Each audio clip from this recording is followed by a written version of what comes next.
Welcome, everybody. We're about to get started. It's very exciting. Here we go. And, oh, my mic just turned up loud. It's going to be all right. Switching over. Hi, how are you? Welcome. Glad you could be with us. It's nice to be back. It's good. It's good. It's good. It's a lovely time. Good to be the king. You know, it's great to be back amongst you guys. I didn't realize till now how my blue shirt mildly clashes with the blue background, largely because some of the green that's taken out. We'll fix that later, but it gives it a grayish blue. I think it's fine.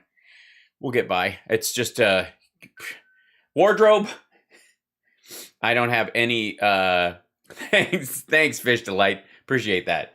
It's pretty good. You know, if I push them both together, I can make one good one.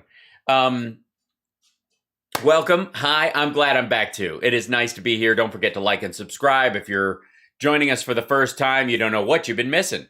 If you are joining us for the 1,000th time, you do know what you've been missing because I was gone all weekend, and I appreciate you as my boss giving me time off. Now, technically, unless you're a Patreon, it was not paid family leave. Nobody. I don't think. Yeah, I think there was actually a Venmo over the weekend. But other than that, this was, I don't get paid family leave at this gig. So all support is welcome and with much gratitude, especially with the holidays coming up. If you are skint and unable to help because of the holidays and you're trying to rub those two nickels together and hope they mate and turn into more, then hey, don't take a break. I'll find some way to buy my child toys. But hey, Dublin, Ireland, Thule. Nice to meet you. Miss you too. You missed two teeth. Yeah, there's 285 people in the chat already, and Shadow Woman gifted 5 tier 1 subs right out of the gate. Thank you, Shadow Woman. That's so beautiful.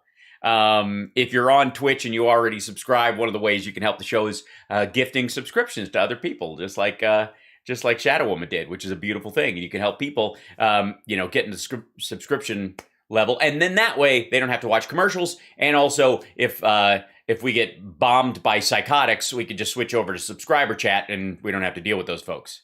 So, where do we start? Okay, now, I suppose I should start with a little, I don't get to do a correction very often. And so it's nice when I'm able to, is Facebook not up? It should be up. Is Facebook being weird? Or I'm just not thanking Facebook? What is Facebook is offline. That's weird. Or no, wait, let me restart the page and see if it jumps on. It should be. What are you doing? Yeah, Facebook's online. There, you're all there. Excellent. Thank you. Twitch, you got 8350, 242 right now. God knows how many on Twitter. They don't even keep track. Hi, Twitter. Good to see you guys. I'm glad you watched this way. It's a strange way to watch something. Hop over to infotainmentwars.com or to fwank.com. FWANQ, of course. .com to subscribe, help out, give a thumbs up, smile, write something derogatory in the chat, whatever works. If you're seeing this later, feel free to leave a comment below about how you're sorry you missed it. Is everybody in? Is everybody in? Is everybody in? So, couple of things. One is I've for the lovely Patreon folks. You know, I don't put stuff behind a firewall because I just can't roll that way. And we are approaching 27,000 subscribers. We're at 26,820. Not far. 180 away. Just people, all you got to do is hit that subscribe button. It's not like it costs something. It's free. And it's I don't want to hear it from people like, well, I don't have, like, well, there's all this right-wing media. They have like 5 social media websites. We got nothing. And then you don't hit the subscribe button? What the hizel? And thank you, Hype Train. Oh, we're jumping right in. Okay, so comeuppance. Let me do a bit. Issue my first correction. Many of you have talked about, been here when I've talked about the ladder of right-wing media, where there is just there's a massive drop-off at some point where you kind of Fox, I would argue Chuck Todd, right-leaning CNN host, Fox News, And then there's a huge like dink down to Newsmax, dink OAN, dink RSBN, and then Flashpoint. Like that's when you call your sponsor and say, I've hit rock bottom. The first step is admitting I have a problem and I'm on goddamn Flashpoint. And there is no bottom worse than that. This is the level 5 hype train. We can do this. We can do this. Bits and subscriptions and stuff. Okay, on Twitch. So, I was wrong. I thought that was the bottom. I did. And somehow OAN has done a big workaround, has managed to circumvent the whole standard, and the absolute bottom is now these two assholes interviewing themselves on OAN. They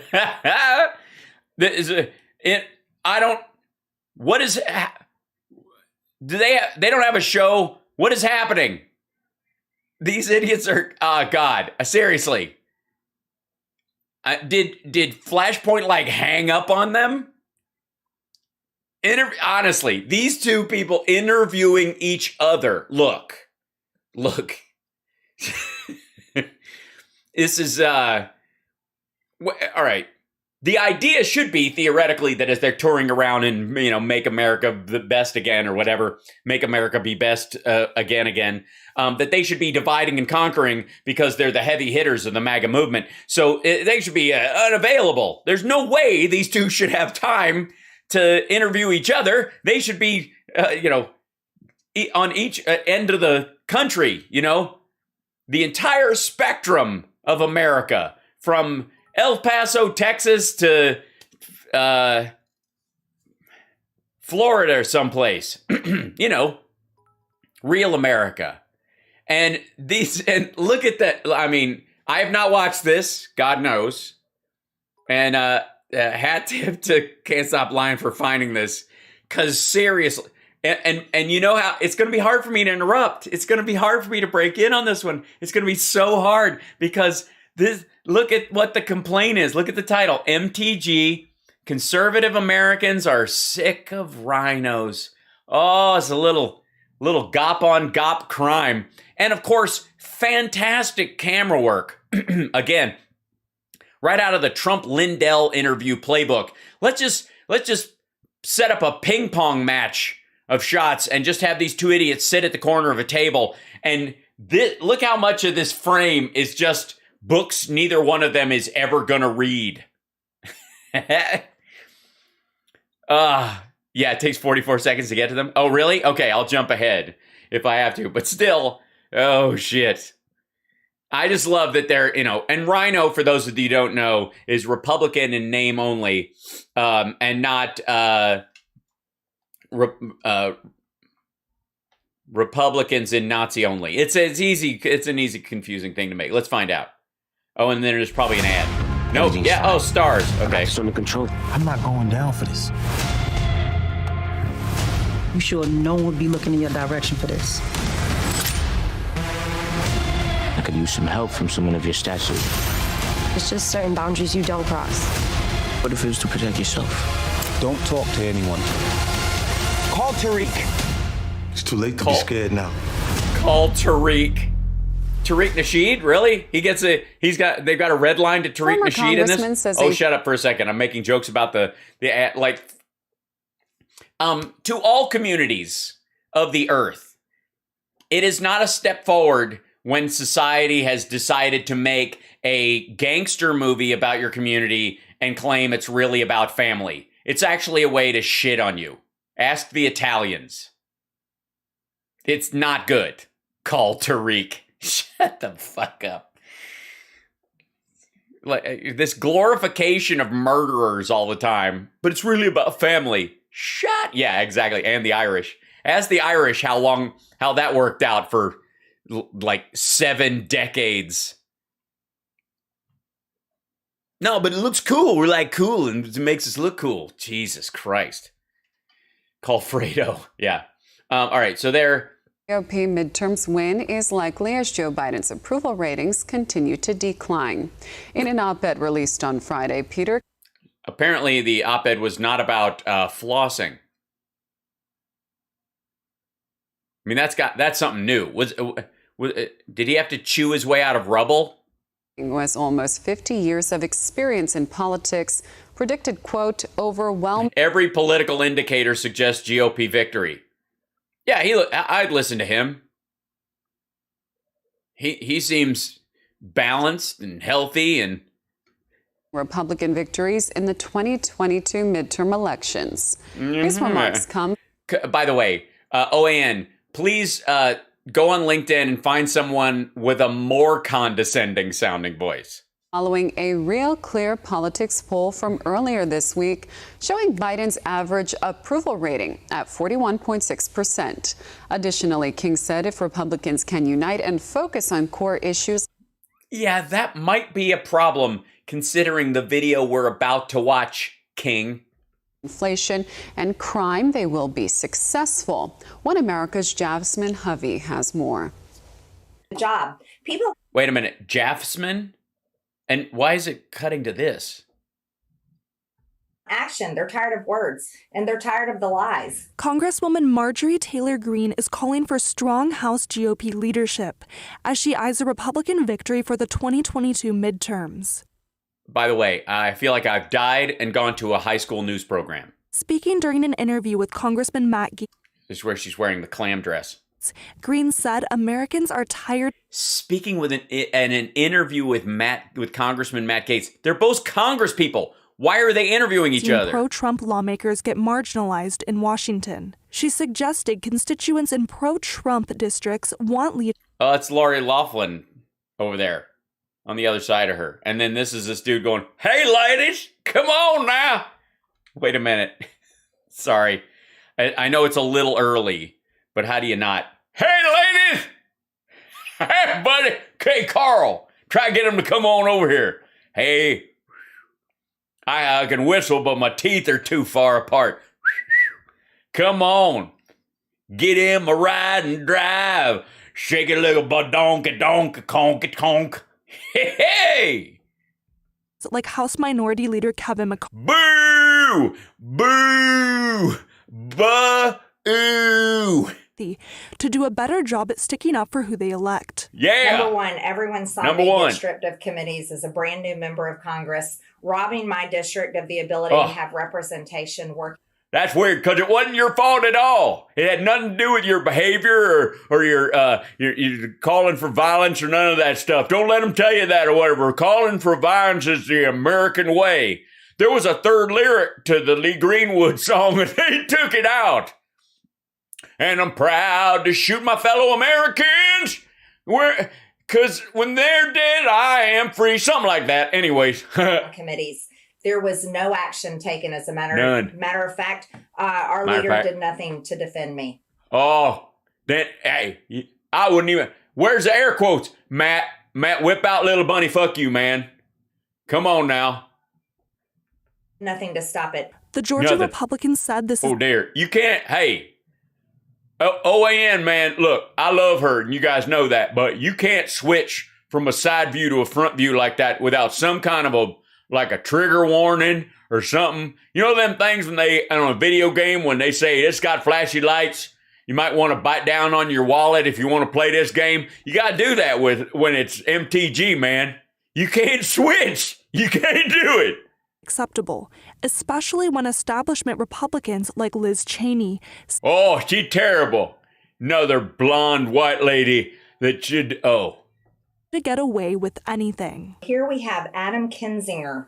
We have Liz Cheney taking a committee assignment from Nancy Pelosi. That's unbelievable. Taking that committee assignment. Because what you should do is not have any Republicans on there at all and just let the Democrats run the whole thing alone. That way history will point to the fact that you did everything you could to make sure the truth was seen. I'm sorry. Sometimes when I say stuff like that, I like to see buzzards in the sky for a moment.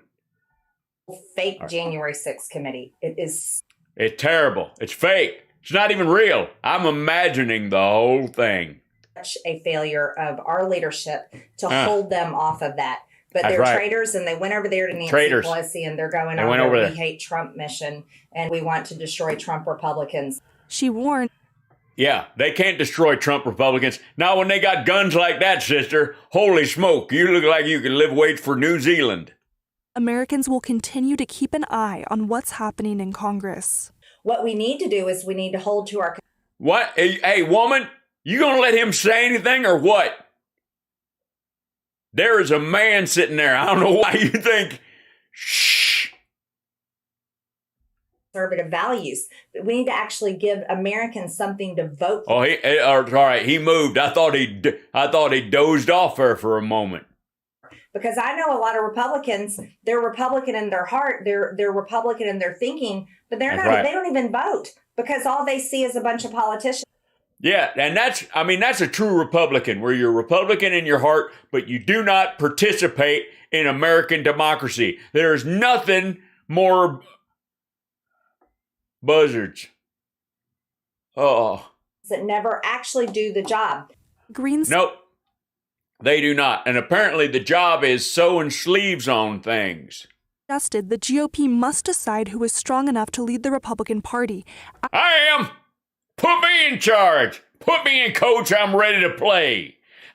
You used to see my yard. Well, I don't call it a yard anymore. I call it a flag gallery. It's just all Trump all the time. Every time, my dog won't even poop in the front yard anymore because all the wind flaps the flags and it smacks him on his ass and he just runs around barking. He's a good dog. But yeah, so put me in charge. I'll give you every committee. Every committee. Tax avoidance, missing and exploited children. I think Matt Gaetz would be great to replace Dennis Hastert or Foley. Those guys, that'd be great. The itty bitty titty committee, you could be on that one. I'd like to be on that one. You got ever take to each their own. What she described as a likely GOP House victory in 2022. So, I have a question. Why don't you just play the interview instead of telling us what she said? Just show us what she fucking said. here's what leadership is going to have to do. Right now, we know that Kevin McCarthy has Hey, any of you guys can write this down. a problem in our conference. He doesn't have the full support to be speaker. He doesn't have the votes that are there because there's many of us that are very unhappy about the failure to hold Republicans accountable, while conservatives like me, Paul Gosar, and many others just constantly take the abuse by the Democrats. That's right. It's just abuse. It's flat out abuse. I mean, what kind of America is this? You can't post a cartoon where you assassinate a fellow congressperson and drive two swords into the side of the head of the American president. I mean, are we free or what? Fire it up! Fire it up! All right. The American people aren't going to have it. Additionally, former Representative Peter King, who served in Congress for 28 years, That's a long time to live off the public heat. The GOP win in the 2022 midterms is likely, And by the way, when I say public heat, that's what I was talking about. unless Republicans, quote, defeat themselves. Jasmine Hovey, One America News. Want to see more videos like... No, I do not. I do not want to see more. I'm very disappointed in this whole endeavor. No, because y'all like, hey, man, play what she said, not what you said she said. The hell kind of interview show is this? I don't believe you. Why would I? You just told me all the news is fake. You do mainstream. Well, you can mainstream this right into my catheter. This is as mainstream as you get, buddy. Shit. Goodbye. Sorry. He's a big fan of MTG. You gotta understand. Now, yeah, MTG said nothing, and she was and Matt Gaetz said nothing. Like, is OAN from China? No, it's from San Diego, due to and then AT&T backs it apparently. Now, there is no way we're going to be able to cover all the moments that were brought to us by the the master himself, of the king of wasted time, the king of false promises. Not since Hail Bop have there been more promises with fewer deliveries than Mike Lindell. And this is the tail end. This one's entitled Mike Lindell and Brandon House conclude the historical Frank Speech Thanksathon with a prayer and a message of hope. Here we go. Whoops, audio's off. We are. We went over. Now the news will say they went over 96 hours. And that's. By the way, it's not your imagination. Mike they look like they just had sex and came back from the bathroom. They're both like, his tie is loosened, his is missing entirely. I'd bet $25 their pants are on backwards. They slept. That was the first day. They went to bed and slept. I thought they were staying up 96 hours. Brandon, what amazing. Yeah. Again, you guys did great. Logan, all that. Yeah, you guys did great. You did great. It was great. Hey, it was great. You did great there. The camera crew. Yeah. Yeah, they kept it pointed that direction in a 2-shot for 96 hours. Good food. Your wife. You what now? Squeeze me? Hang on a second. Good food, your wife. Good food, your wife. Jesus Christ. Did they just finger cuff her? Is that why they're all disheveled? Good food, your wife. I mean, gotta tell you. They are very loud? Or they're not very loud? Okay. That's as loud as they're kind of getting. Let's see. I'll see if I can. I think I'm going to leave everything. By the way, the audio is shit on this thing. And again, congrats to Brandon House for making money hand over fist by pickpocketing Mike Pillow every goddamn day of this year for millions of dollars and cranking out this low rent cable access bullshit. Yes, I know. Frank Speech has become, this is it. This is the voice. And yeah, yes, Frank Speech is the voice. You're the voice, try and understand it. Make a noise and make it clear. Oh. And Lindell TV, you've been a big. Yeah, by the way, in case you don't know, Frank Speech and Lindell TV play the exact same fucking thing.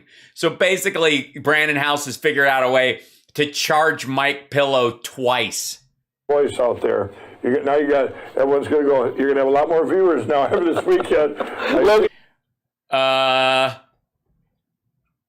Actually, if I may, let's see. New window, pop this over here. If I could, excuse me, Mike, I have to squeeze this out of your face.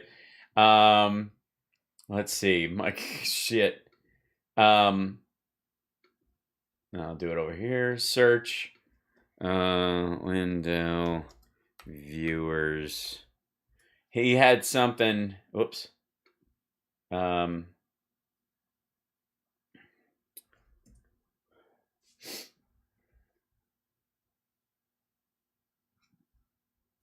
96 claimed millions of viewers, but ended up with a little over 9,000 in 3 days. Guys, I do better numbers than that. Let me repeat that. I do better numbers than that. And I don't have somebody like Brandon House funneling fucking money to get me on, like, to the top of search results and shit like that. Oh my God. 20 viewers is almost millions. It's like 20 at a time or something. Mike Lindell claims millions were watching, and there's a debate about the quality of what's being said there. Okay, no. Continue to cite. All right. Mike Lindell claims millions were watching his Patriot Thanks-a-thon. Only 20 were watching. Ouch. By the way, if you're happy to be here and you like the programming I do, give me a thumbs up. My goal is just to get higher than Mike Lindell's today. It shouldn't take much. It's one little click. Millions of people watching 96 hours. Only about 90 people were watching at the time. As The Independent points out, Lindell speculated there were probably millions watching right now during the afternoon as Thanksgiving live stream continued. And again, just the fact that this asshole had this on during actual Thanksgiving is just like a weird psyop cruelty on the QAnons and Trumpsters that follow this dickhead. They're already having strained relationships. There's been multiple stories about how all these folks feel, disassociated from their families because of this bullshit. And he runs this thing during Thanksgiving. Like, get ready for, Christmas and New Year's. Yeah, and 85 of them were bots out of the 90. Oh, man. Can we take off tomorrow? I said, no, the audience is going to be bigger tomorrow than there's ever been. Yeah. How can you take off? What we're going to do tomorrow, because we had talked to people about taking calls tonight, but these were very important things tonight. We showed you the replacement of machines. I told you about our voices, all of y'all. Yeah, he told us that part, the great part about your voice. And that, by the way, they had some sort of big plan that they released on Sunday to not have computers count the votes, all paper ballots. He sounds like a Democrat from 2005, but like, we now have paper copies of everything. Almost all of them print an actual ballot or a receipt of some sort. Jesus. Where we're at with that. And I'm getting that downloaded. I think it's downloaded. I'm going to send what I said tonight to every single host in the country that I know. Yeah, send it to all the hosts that you know. Send out that hour and a half to tell them, that show tells them where we're at. I don't know, you weren't here, but I did, from the heart just said where it's at. I don't want to do it. I don't want. Yeah, so where it's at, where we are at. It's very important to end a sentence with a preposition every time. Lose friends. I don't want to lose, money, whatever, but I can't be a part of being canceled, my own voice being canceled, and in our country. Jesus Christ. You're talking to the dude who is ripping you off, you dumbass. It's a matter of principle. Yeah, it's a matter of principle. Yeah, versus interest. This motherfucker is paying off his boat loan, Mike. Look, if I still thought you were a gullible sap, I would intervene. But you're a prick and you deserve it. And this fleecing asshole is going to end up writing a book about what a moron you were. Guaranteed.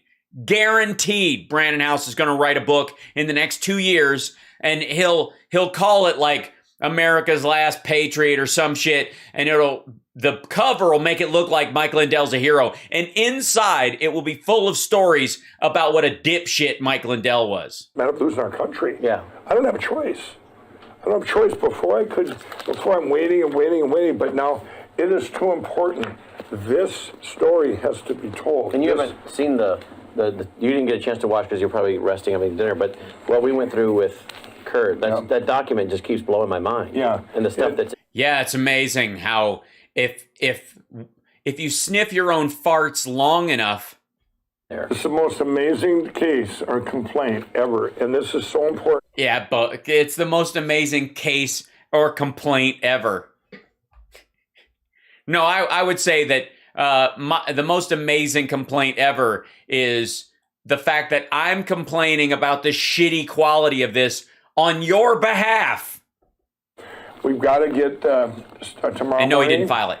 Everyone, get to your AG. If you know your AG or Attorney General, get to them. They need to sign this. They all need to sign it. This is the...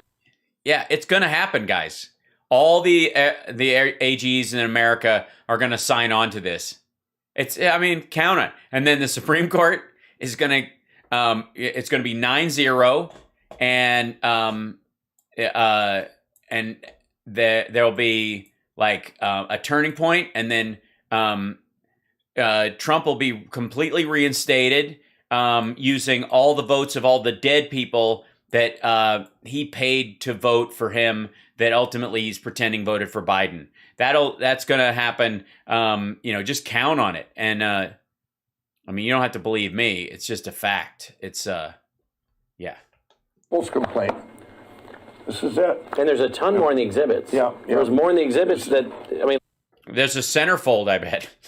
Right. I was bragging. Fucking, can you imagine just Michael Lindell just whacking away like a little monkey, looking at the centerfold of his ridiculous lawsuit? Yes, and Kurt was like, well, there's even more in the exhibits. Right. And we went through the exhibits, and there sure is. Well, it's so much there. But you know, I missed watching that. But you missed it. It's our voice.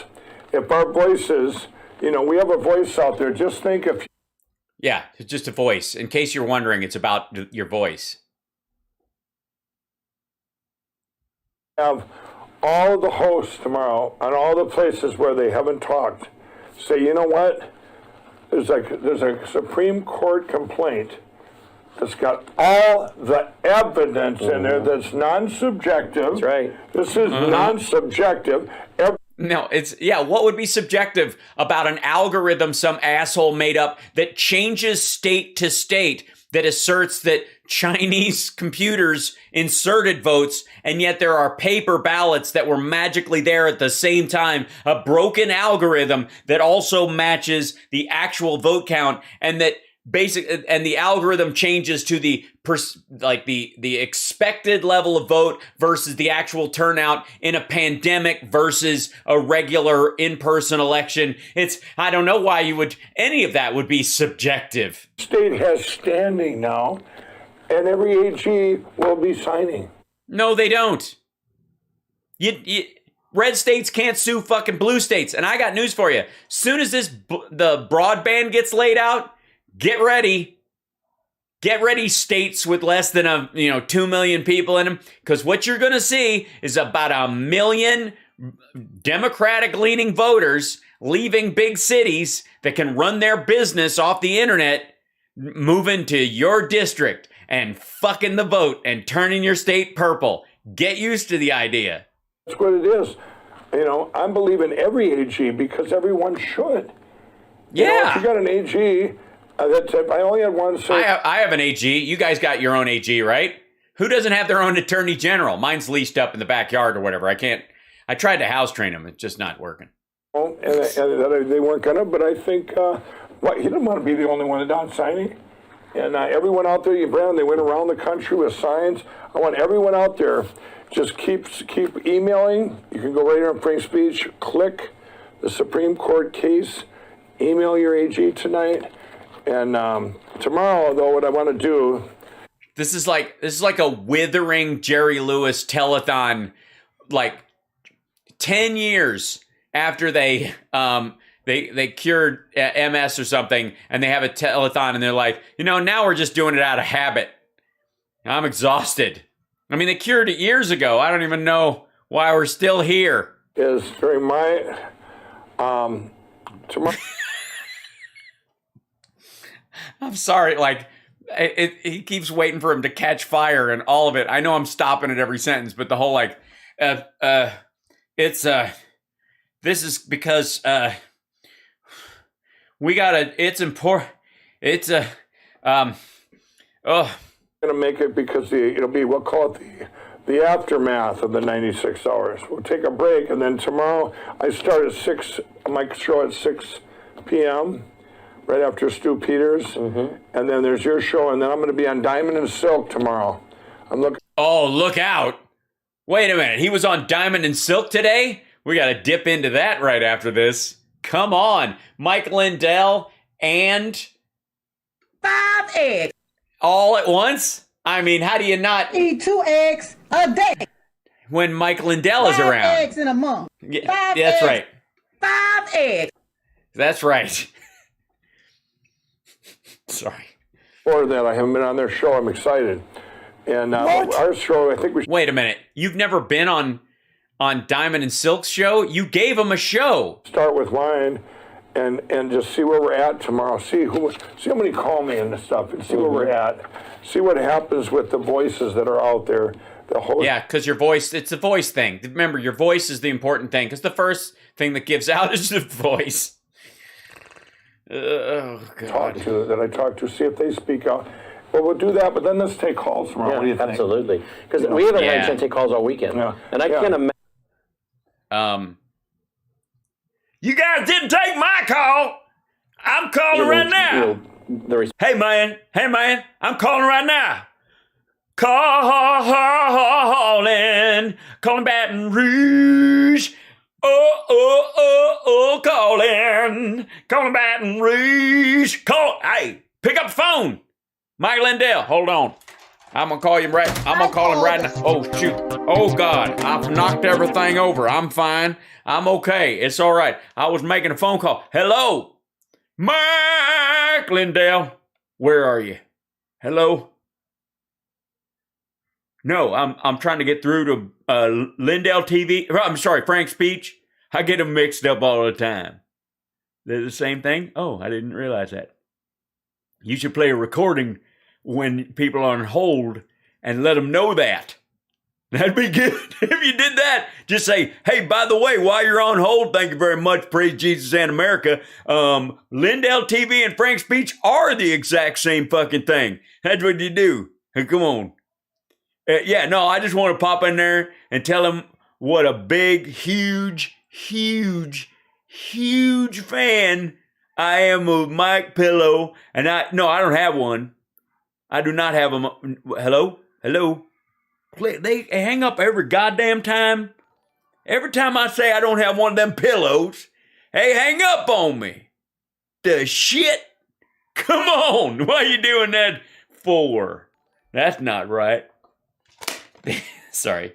Okay, here we go. We're going to have from this. Right. Just document alone. Yeah, this document alone, but I mean, and then the path going forward. Just any question. It's the path. That's important. The path going forward is just what you got to focus on, guys. Yeah, it's the thing. But I hope this 96 hours brought hope and courage to every one of you. I have to say, it absolutely did. I'm being completely sincere right now that it brought hope and courage to me, Hal Sparks, that he was doing this on Thanksgiving while I was having lovely meals with my family and hugging my cousins and watching movies and playing games and taking long walks with the dogs and going on hikes and going down to the creek to see what the hell the geese were fighting over. It's a long story. And that while I was doing that, having a lovely time with my family, this prick was yammering to 90 people in a studio he paid $6 million to this asshole for, throwing money into an incinerator moment after moment after moment, just like, like just bags of money in a fucking wood chipper. And it gave me the fact that it has deteriorated to this level so quickly gives me tremendous hope. And I absolutely have all the courage in the world to push back against any assertion coming from this dickhead or anyone like him because of the absolute idiocy, to borrow your favorite word, absolute, Mike, the absolute idiocy of this entire friggin' lip flap for 96 hours. It felt so good to not even give a shit. You know what I mean? Like Trump gave a interview with Hannity on Friday. Did you know that? Me neither. Imagine being a ratings dud the day after Thanksgiving. Oh, so good. Not just the host and the podcasters, but everybody. No, okay, no, not just me. Oh, don't worry, Mike. You also gave hope and courage to my viewers as well. People in my audience who can breathe a sigh of relief that your fart in a bag that you call a lawsuit is going fucking nowhere. To have courage. You know, we're all in this to save our country. That's right. I don't care what party you're in. We're all in this to save our country. And, I am. So that's tomorrow night. Let's let's take calls for who knows how. Yeah, who knows how long. Hold on. Wait. Let's see. I like it. Hold on. Typed on the wrong keyboard. Let's see. Yeah, here you go. Here you go. Tomorrow we're going to take calls on Mike Lindell's 6 o'clock hour. And then again don't forget to tune in for Diamond and Silk when we'll take calls, America. That's right. Call us in and tell us how you're going to help have the courage to fight back. And we need you. That's right. The Lindell Network needs you because we only have 90 fucking viewers an hour. And that's just fucking sad. I mean, honestly, I haven't felt this bad since, God, it's just horrifying. Now that I think about it, I'm sorry. I just feel like I'm overdressed. Stupid. We'll go into your show I would say that Mike, maybe next time, don't do this around Thanksgiving. I think the deadly tryptophan has done its work. I think you're on the hard fade.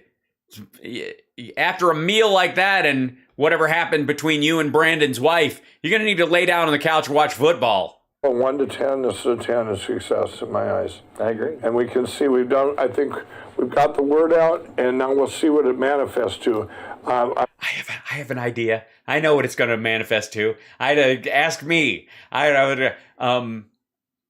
The initials are F and A. Getting texts, I guess, and people, I got 4 texts and 4.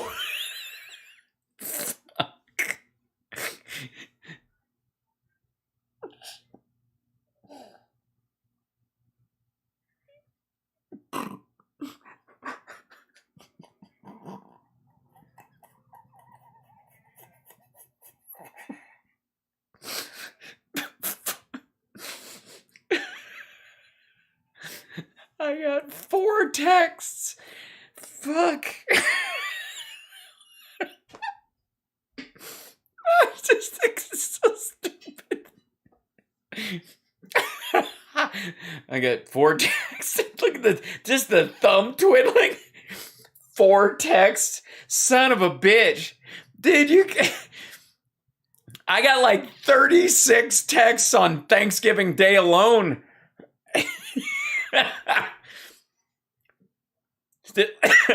Half of them were from Stuttering John asking me to come on his show. I'm kidding, but it's a joke. But he got one. If you get one more text, Mike, it'll equal the number of eggs you get. 5 eggs. That's right.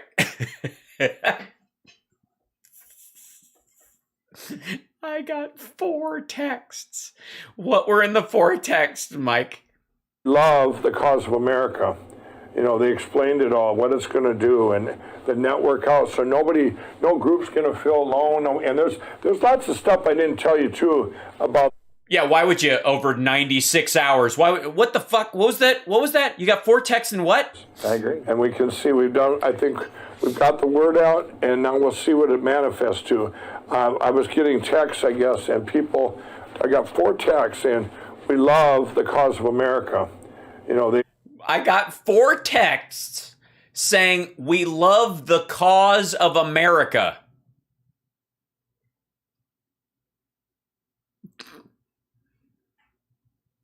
How do you get Russian spam on your... All right. Explained it all, what it's going to do, and the network out. So no group's going to feel alone. And there's lots of stuff I didn't tell you too about all the grassroots groups, what they're going to have at their root.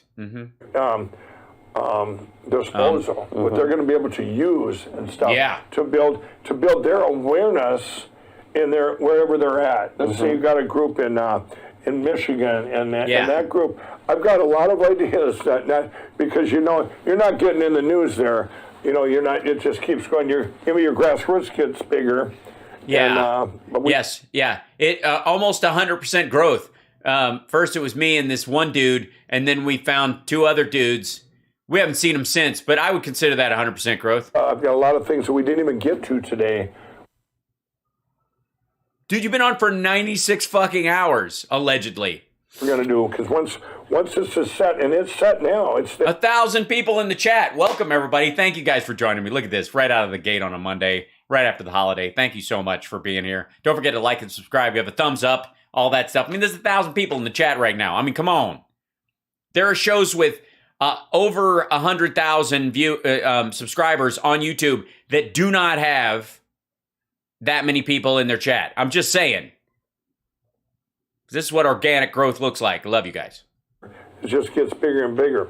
Uh-huh. I did a thing, Brandon, before I said, maybe you were in here, I can't remember what it was, and it was like, in the old days, the old commercial, and they tell two friends, and they tell two friends, and so on. And then I said, then all of a sudden social media came, and all these platforms, so we could all communicate. And you tell 5 friends, and they tell 500, they tell 5,000, they tell 5 million, and it was like, whew, the reach was incredible. And everyone could reach and talk and communicate. The president had 100 million people or whatever on his Twitter, and so everybody's reaching. You could communicate. Yeah, it was the same people on multiple platforms, and of course, the president of the United States should have about that number. And of course, his were at least 30 million bots, and he got all mad when they broomed the bots, and then magically his number dropped, and he thought it was personal when it was just them getting rid of a lot of fake accounts. But I'm sorry, you were saying. And ideas and free speech. Well, that was just in reverse. It's like.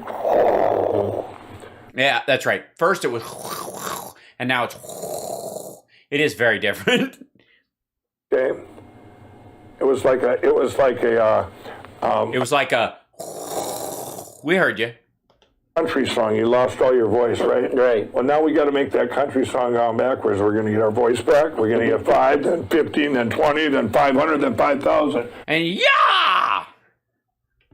That's what's got to be. That's what it's got to be.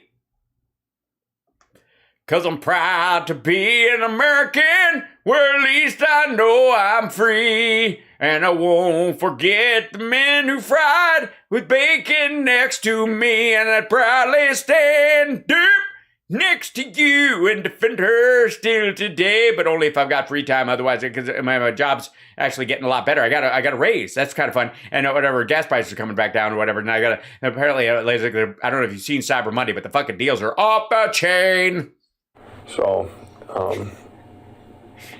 well, I don't know what else to say. It's been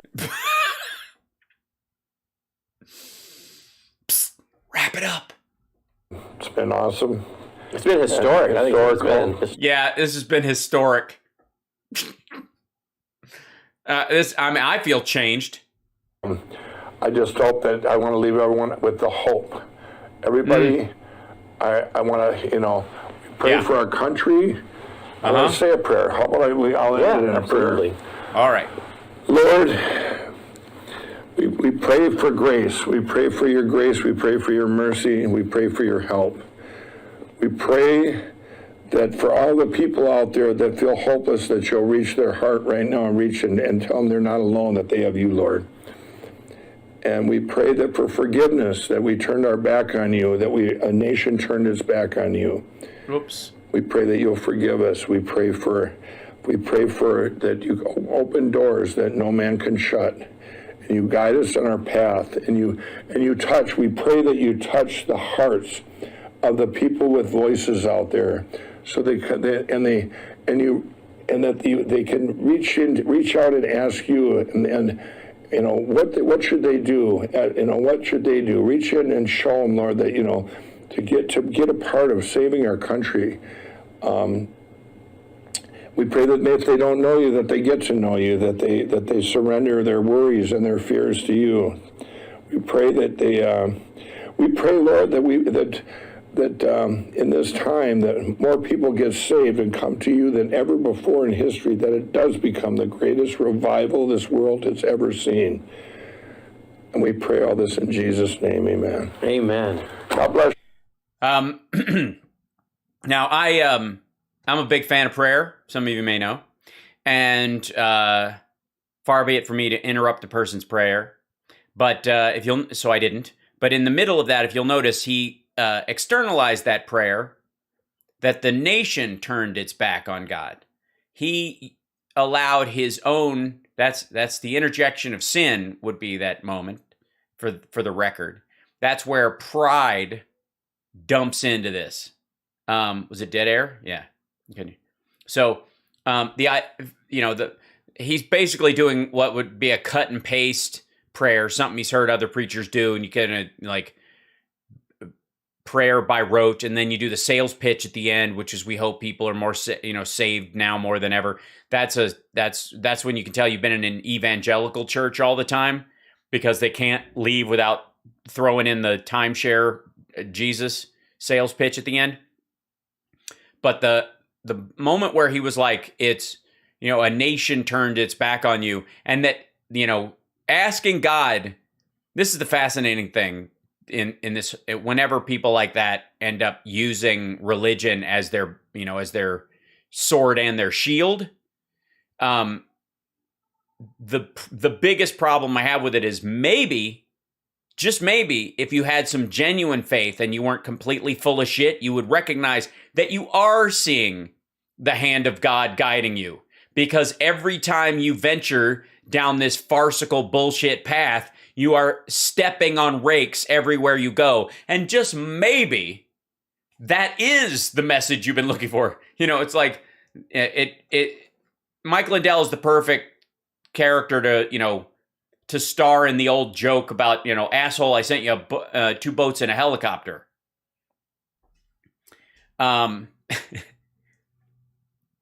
Jesus slept on a My Pillow in the manger. I'm surprised he doesn't have a manger ad. I wish I could go back, dear Lord, and give a pillow to baby Jesus. Can you feel God's smile? Yes. All right. So that's the tail end of that thing. Oh, good night. Thank you, Mike. See you tomorrow. Nice editing, guys. Hey, thanks. I don't know how to even start this. This is going to be one of the, I apologize for how frightening this next shot's going to be. Good Lord. So this is Jonathan Cahn. Messianic Jewish minister and author. Pastor Jonathan Cahn joins Frank Speech Thanks Out with a special message for America and Americans. America. You're watching Lindell TV.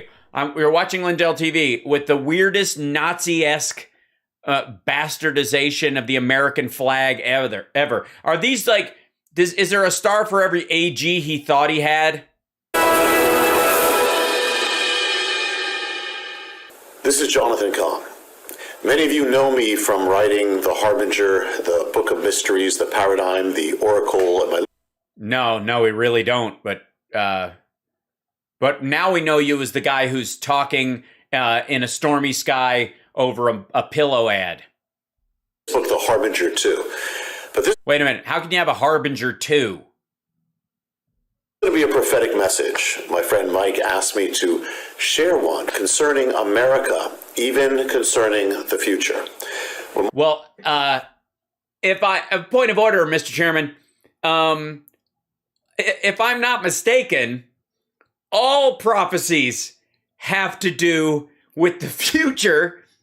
Otherwise, it's a fucking story. Maybe I'm wrong. I don't know. Maybe I'm probably getting out over my skis.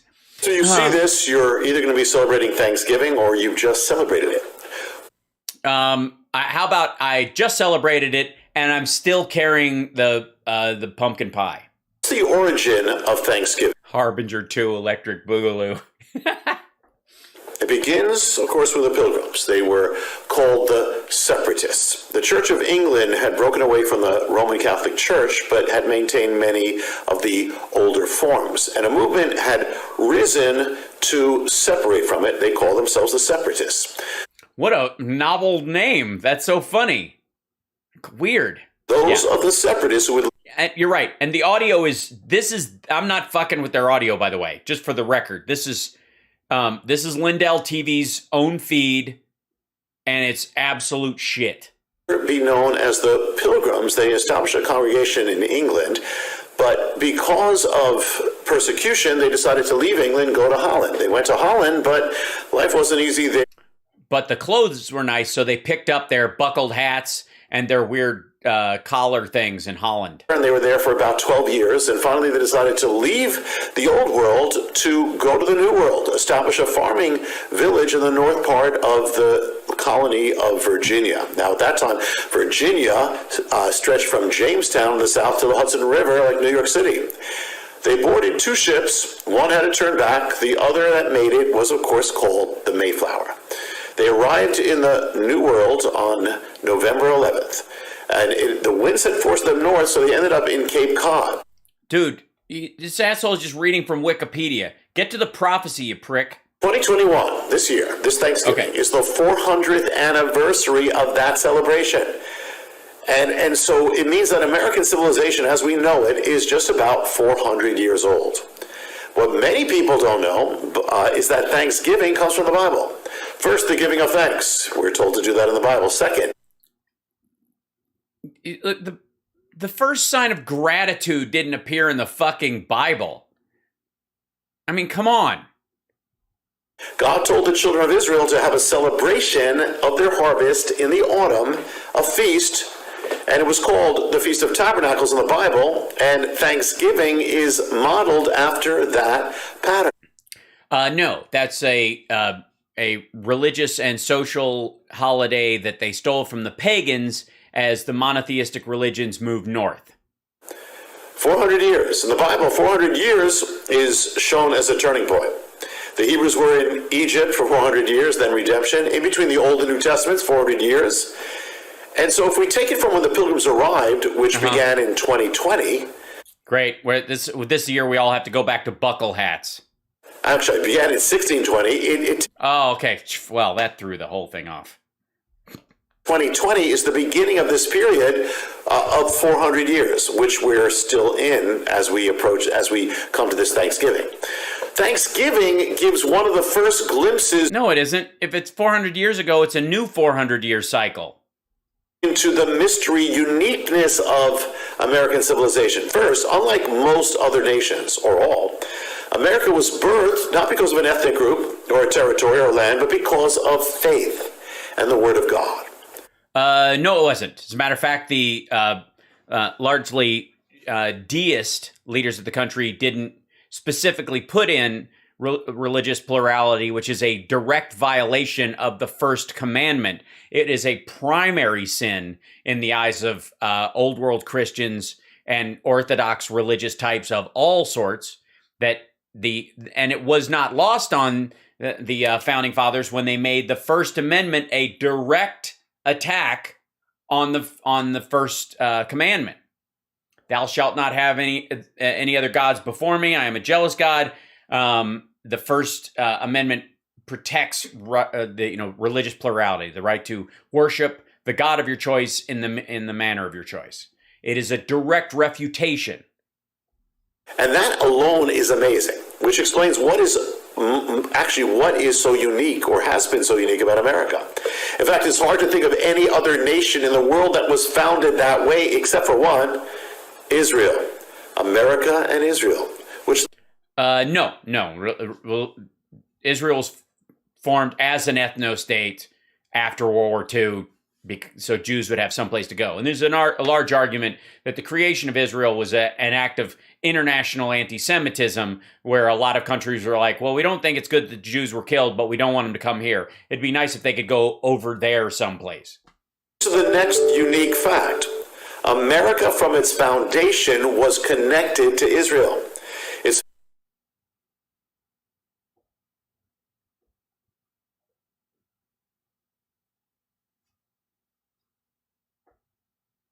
I need a calendar. Founders saw it as an Israel in the Promised Land. And it viewed Israel in the Bible as the model and the template for the new civilization. Yes, most people don't know that America was founded on a country that wouldn't exist for another 150 years. So there's something very spiritual about the existence of America as we know it. Now, it didn't stop with the Pilgrims. Of course not. 10 years later came another voyage, and that was that of the Puritans, led by the ship Arbella, called on which was the leader of the pilgrims of that voyage, of that journey, and his name was John Winthrop. If Washington has been called the father of the nation, Winthrop could be called the grandfather. No, actually, he was a religious fanatic. Hold on one second, because Winthrop, pilgrims, by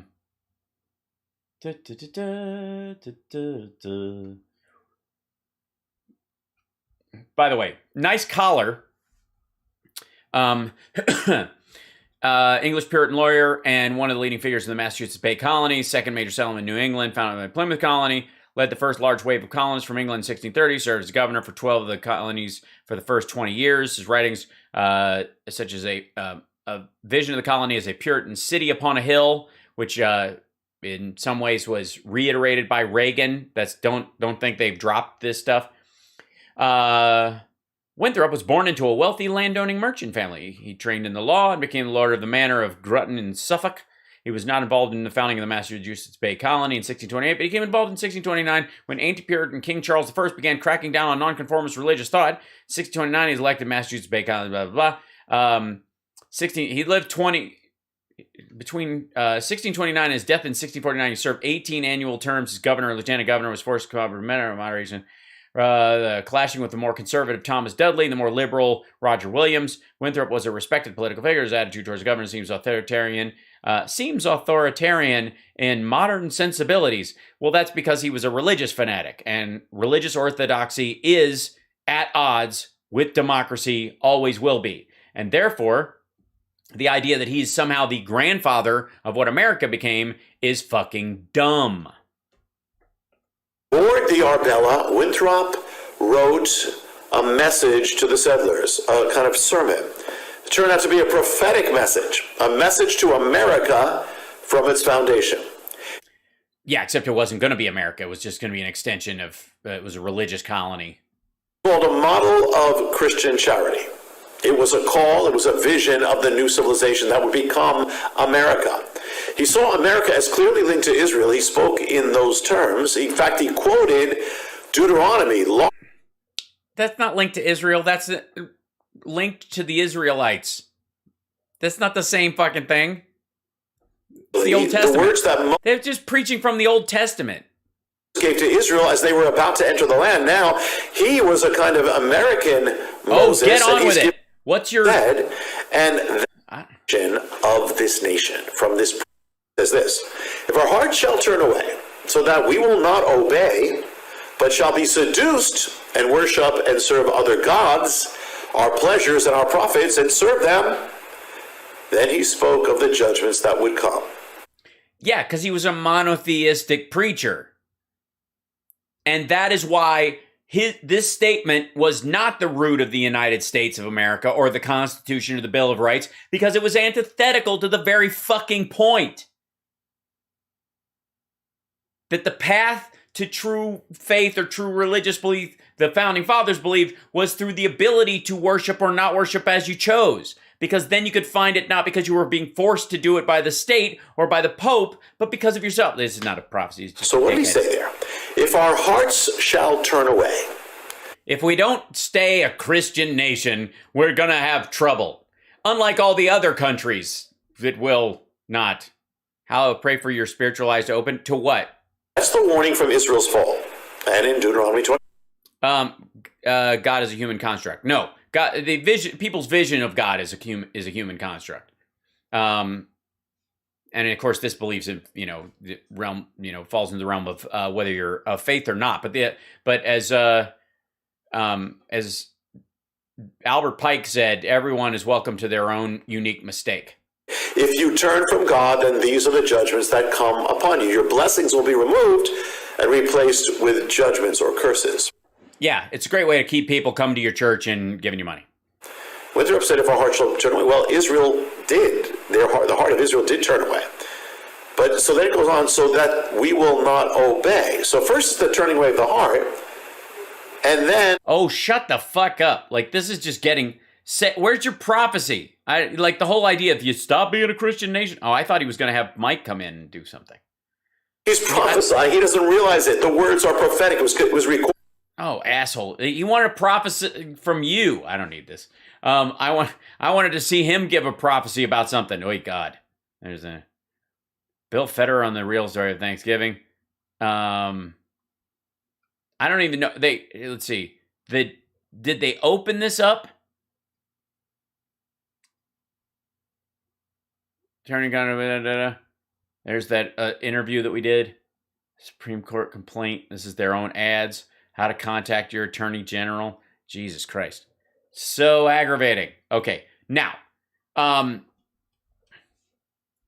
let's just go back to their main page. Yeah, that's that. See, I'm wearing a diaper, and that's why my ass billows out towards the back of the seat in a way that yours doesn't. So, easy to explain. Oh, yes. Well, hold on. Let me look up Diamond and Silk. I guess they're going to be on... My guess they would be on Rumble or whatever. They don't post their stuff until after. Jesus Christ. If you scroll back to the beginning, oh God.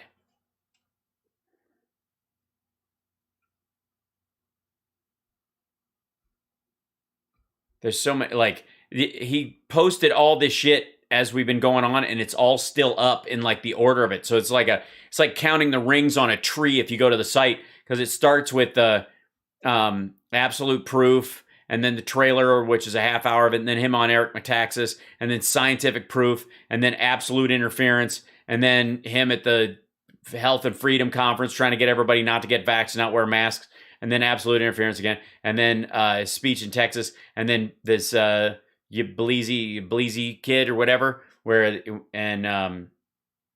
this dude talking about Lindell and Kimmel, and he left it there, and him on Kimmel, and then his little help save our country speech, and then absolute 9-0, which we did all these. His personal lawsuit announcement, the rally in Richmond, him at the rally with oh God, with Dr. Frank, this weird dude. This looks like a character from a Swedish crime, true crime series. Here, I'll do this one thing, but because we have two other things I want to get to today. But I'm just going to jump over and see if we have on here. Let's see. Diamond Silk. November 25th. This had to be the 28th. So it's today. I don't know that they've posted it yet. Do y'all feel like they felt? That's what they posted today. This is kind of the running story about Kamala Harris saying, I'm not going to take it if Trump says so. I'll listen to the scientists. Nope. Subaru and our retailers love kids. That's why Subaru is the largest automotive donor to Make-A-Wish. Get a new Subaru, and Subaru will donate $250 to charity during the Share the Love event. I think it's going to be a very skeptical American public about taking the vaccine, and they should be. We can't trust the president and take his word and take a vaccine that might cause harm to us. If and when the vaccine comes, and it's not likely to go through all the tests that needs to be and the trials that are needed to be done. Let's just say there's a vaccine. All right, they're just skipping this whole thing. Where's Diamond? Oh, there we go. Speech.com. So you don't ever have to go looking for it. No, you don't. Hold on, wait. That's ChatDit.com. Chat it. And don't forget about our weeknightly show on frankspeech.com. No. That comes on at 9 p.m. Central, 10 p.m. Eastern. That's frankspeech.com. So you don't ever have to go looking for it. No, you don't. No. These are the places that we're at. That's right. Now come join us. And make sure you follow us on these platforms. We want to see your face in a place.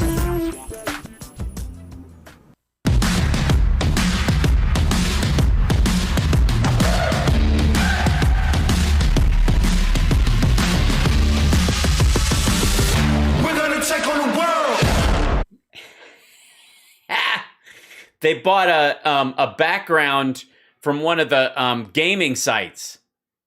That background, you can buy that. Those are transitions you can buy from Gitter. Jesus Christ. Yeah, that's their site for real. Now, that's the Lindell show. Okay, that's the 25th. So let's see. Oh God.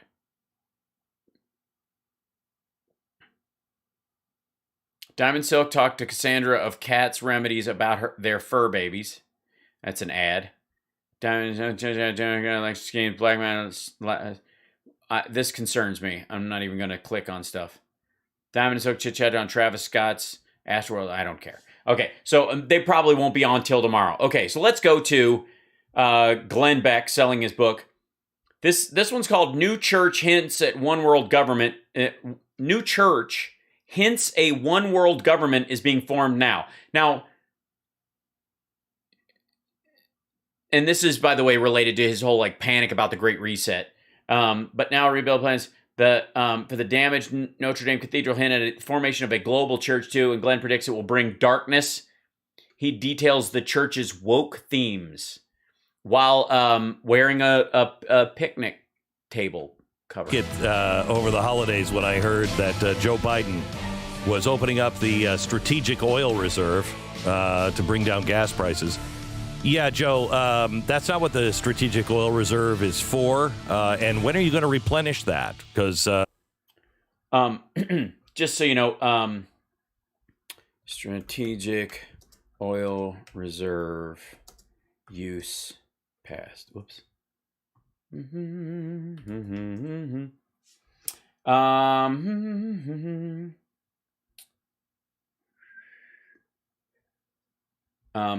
Okay, first of all, not doing it alone is the primary thing.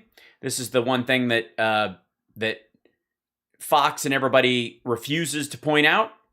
U.S. and several other countries will tap their national strategic petroleum reserves. Senior Biden administration officials said Tuesday in an attempt to bring down gasoline prices have become a big contributor for inflation. By the way, the leases that have gone up on non-federal lands and the ones in the Gulf near Texas will make up for the lost amount in the future. And the strategic reserves are more often filled rather than us purchasing them by the leftover of what's pumped out of the ground. We get it instead of direct fees. They give it to us in oil. And it's multiple countries doing this. The idea, though, that they want to push is that nobody else is doing this. Now, there should be, let's see. Let's see.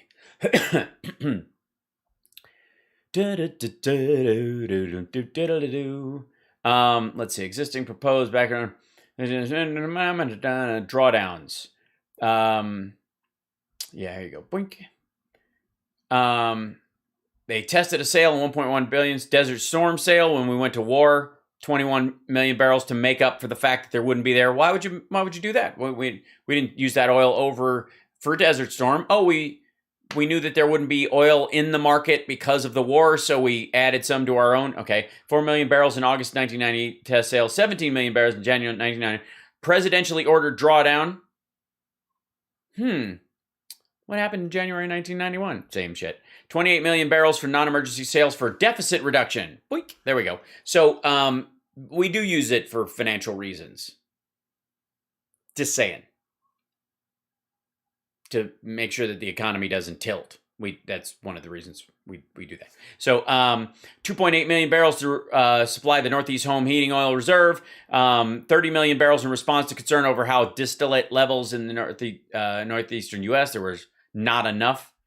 11 million barrels around Katrina. Katrina shut down 95% of crude production and 88% of natural gas output in the Gulf of Mexico. This amounted to a quarter of total U.S. output. About 735 oil and natural gas rigs and platforms have been evacuated due to the hurricane. So we replenished that amount. I mean, you could have just not. Would have driven the price through the roof, but they did it to make sure that the price stayed stable and that there was enough going to go around. Arab Spring, weird, when there wasn't enough 30 million barrels. Non-emergency sale to offset disruptions caused by political upheaval in Libya and elsewhere in the Middle East. Why would we let the Middle East tell us when to take money out of our strategic oil reserves? And obviously we just poured that into people's gas tanks. We just refined it and gave it away free like a communist country. Oh, we didn't? Oh, no, we put it into the market to lower the amount. Oh, I see. Let's see. Loans are made on a case-by-case basis to alleviate supply disruptions, which is what we are going through. Once conditions return to normal, the loan is returned to the SPR with additional oil as interest. $900,000 to ARCO to alleviate pipeline blockage. $11 million to Pemex for 8.5 million barrels of higher quality crude. 1 million barrels lent to Citgo and Conoco in response to shipping channel blockage. 296,000 barrels lent to Shell Pipeline Company in advance of Hurricane Lily, so they could keep the refineries running, even though they didn't have supplies coming in because they had to shut down the rigs, so that the people would still have gas, because if they didn't, the gas price would go up. All right. But, I'm sorry, Glenn, you were telling us that they don't, we don't use it for those reasons ever. I don't see the price of gas going down because of what your administration is doing. This is...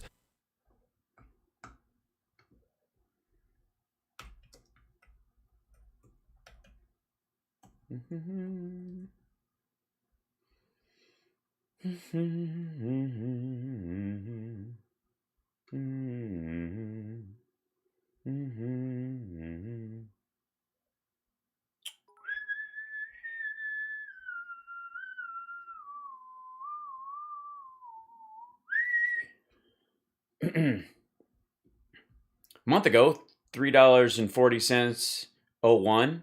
3 weeks, a week ago, 3.409. Yesterday, 3.394. Current average, 3.394. So, a lot? No. Down? Yes. Highest recorded average price, $4.01. Let's see, current average.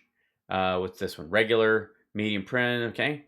Basically the same thing. Month ago average. There's a slight tick down. There you go. It's ticking down. This stuff hasn't had a chance to enter into it, so that tick down is based on other stuff. Probably the end of summer. I mean, everything this administration has done or is doing is to the detriment of the United States of America. It's important. Okay. Everything this that the Biden administration is doing is to the detriment of the United States, the detriment of the United States of America. So, the passing of the infrastructure bill is to the detriment of the United States of America.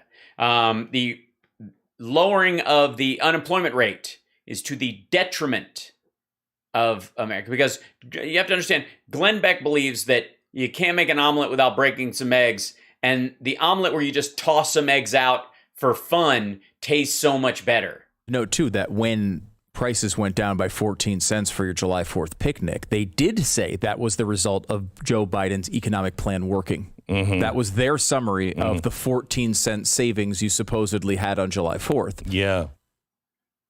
Mm-hmm. Oh, we're still talking about that bullshit, but 14 cents.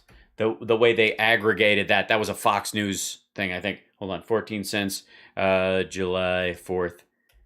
That storyline. We covered it at the time.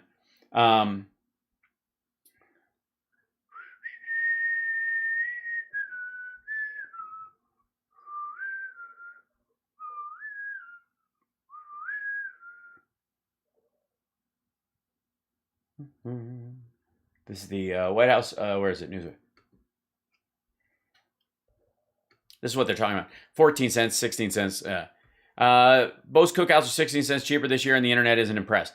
Biden administration boasted on Thursday the cost of 4th of July cookout went down by 16 cents 2021 compared to 2020. The White House issued a tweet touting modest price decreases in foods popular over the holiday weekend. Savings highlighted in the tweet included a cost of 13-ounce bag of potato chips dropping by 1%, 3-pound portion of center-cut pork chops plummeted by 2%, a 32-ounce serving of pork and beans listed at $1.90, representing the average, the largest savings at 13% reduction.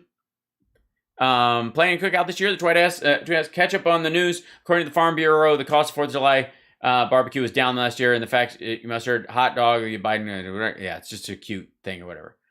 Cost of 4th of July cookout for 21 is down 16 cents from last year overall.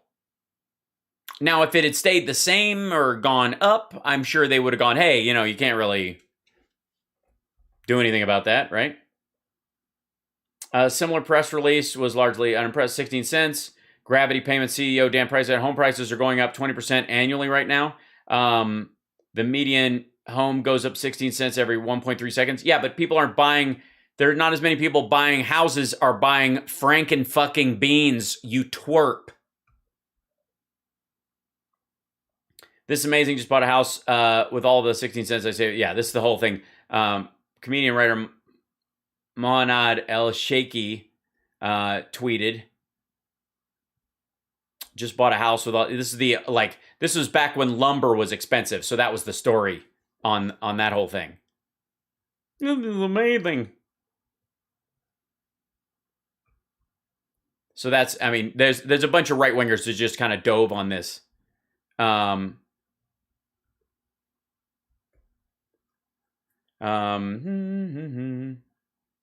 860,000 jobs that were added in June, the economy roaring back? Yeah. And the idea that costs at all, considering no one went anywhere last year, that they would be down this year is extraordinary. About this year? This year, what about those $80 steaks? Right. When the prices are going up, it apparently is not a reflection that their plan isn't working, which is interesting because I don't think that they're even trying anymore. Oh, no. Oh, no. No one's even trying. And by the way, both of these dudes are worried about how expensive beef is right now. And dessert, I'm guessing. Here you go. Let's see. Here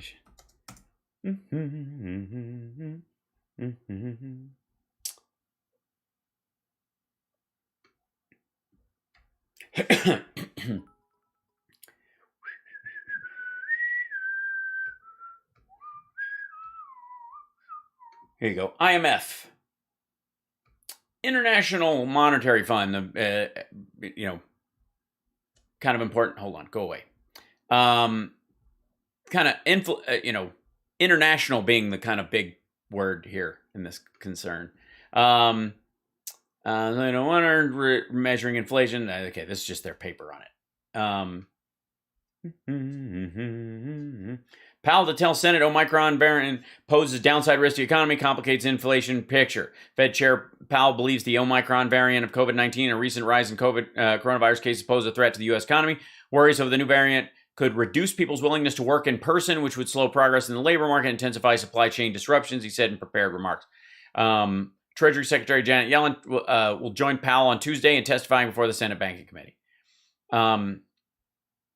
The recent rise in COVID-19 cases and the emergence of the Omicron variant pose downside risks to the unemployment and economic activity, increasing uncertainty for inflation, Powell said in remarks as he plans to deliver the Senate lawmakers on Tuesday. Greater concerns about the virus could reduce people's willingness to work in person, which would slow progress in the Labor Department and intensify supply chain disruptions. These would be the part of the inflationary numbers that no one can necessarily help.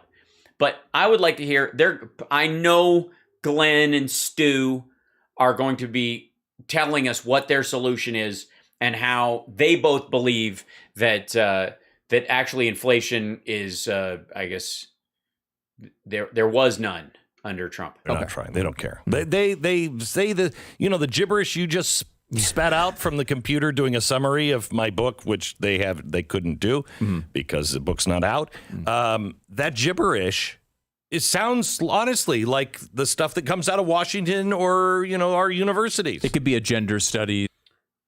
Yes, Stu, your gibberish sounds like all gibberish. paper that would be approved by most journals. Try this one on for size. The Department of Education is now proposing to roll back attempts at collecting additional data on teacher-perpetrated sexual assaults.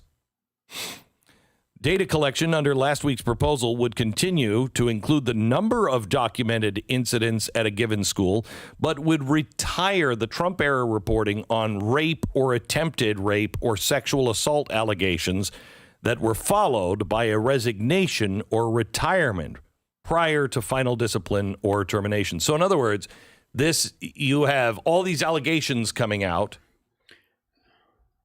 Okay, I'm sure they put this in here. Let's see. Show more. No, they don't have that. They could put it up on screen so we could check what they're reading. Let me hear that again. Prior to final discipline or termination. So in other words, or attempted rape or sexual assault, collecting additional data on teacher-perpetrated sexual assaults. Hold on. Comes out of Washington or, our universities. It could be a gender studies paper that would be approved by most journals. Try this one on for size. The Department of Education is now proposing to roll back let's see. Department of Education. Proposing rollback of, that should bring it up. House members for profit collect data on here you go. This is from the Daily Mail, and this is Biden's Department of Education. Okay, this is where they're getting it from, is Daily Mail. Hold on. Biden's Department of Education is considering rolling back Trump's efforts to collect data on teacher-student sex crimes to reduce the data burden. The department's Office of Civil Rights has proposed new rules to retire data sets, and the proposal is now up for a 60-day period of public comment. In order to reduce the reporting burden, last week the OCR proposed eliminating accusations of rape or sexual assault. The OCR, proposed eliminating accusations of rape or assault, things that didn't actually pan out, I'm guessing. Is that what they're doing? OCR will ask schools to submit data on the number of documented incidents of rape or sexual assault within their school system. They will not be asked to report the number of accusations of sexual assault or rape that resulted in resignation or retirement of the accused. The President Biden's department has proposed rolling back the reporting data. The department's Office of Civil Rights has proposed new rules. Let's see, here it is. Boink. This has got to be their thing. Department of Education, Docket 1 will be provided information collection, comment request, mandatory civil rights data collection. Department notice. In accordance with the Paperwork Reduction Act of 1995, ED is proposing a revision to an existing information collection, the Civil Rights Data Collection, CRDC. Interested persons are invited to submit comments before or after. To access and review all documents related to the information collection, further content is supplementary information that, in accordance with the Paperwork Reduction Act of 1995, provides the general public and federal agencies with an opportunity to comment on proposed blah, blah, blah. Okay. Abstract. The collection, use, and reporting of education data is an integral component of the mission of the U.S. Department of Education. ED has collected civil rights data about the nation's public schools via civil rights data collection since 1968. For school years 2009 to 10 and 2011 to 12, the Office of Management Budget approved a CRDC part of the ED Facts Information Collection, 1875-0240, ED Facts, and an ED initiative to put performance data at the center of ED's policy, management, budget, decision-making process. Okay, collects and uses data. For school years 2013 to 14, 2015 to 16, 2017 to 18, 2020 to 21, the Office of Civil Rights, OCR, cleared the CRDC as a separate collection from ED Facts while maintaining its transformative data collection policy practice. As the previous CRDC collections, fuck, man, are we going to find out this is just a paper copy?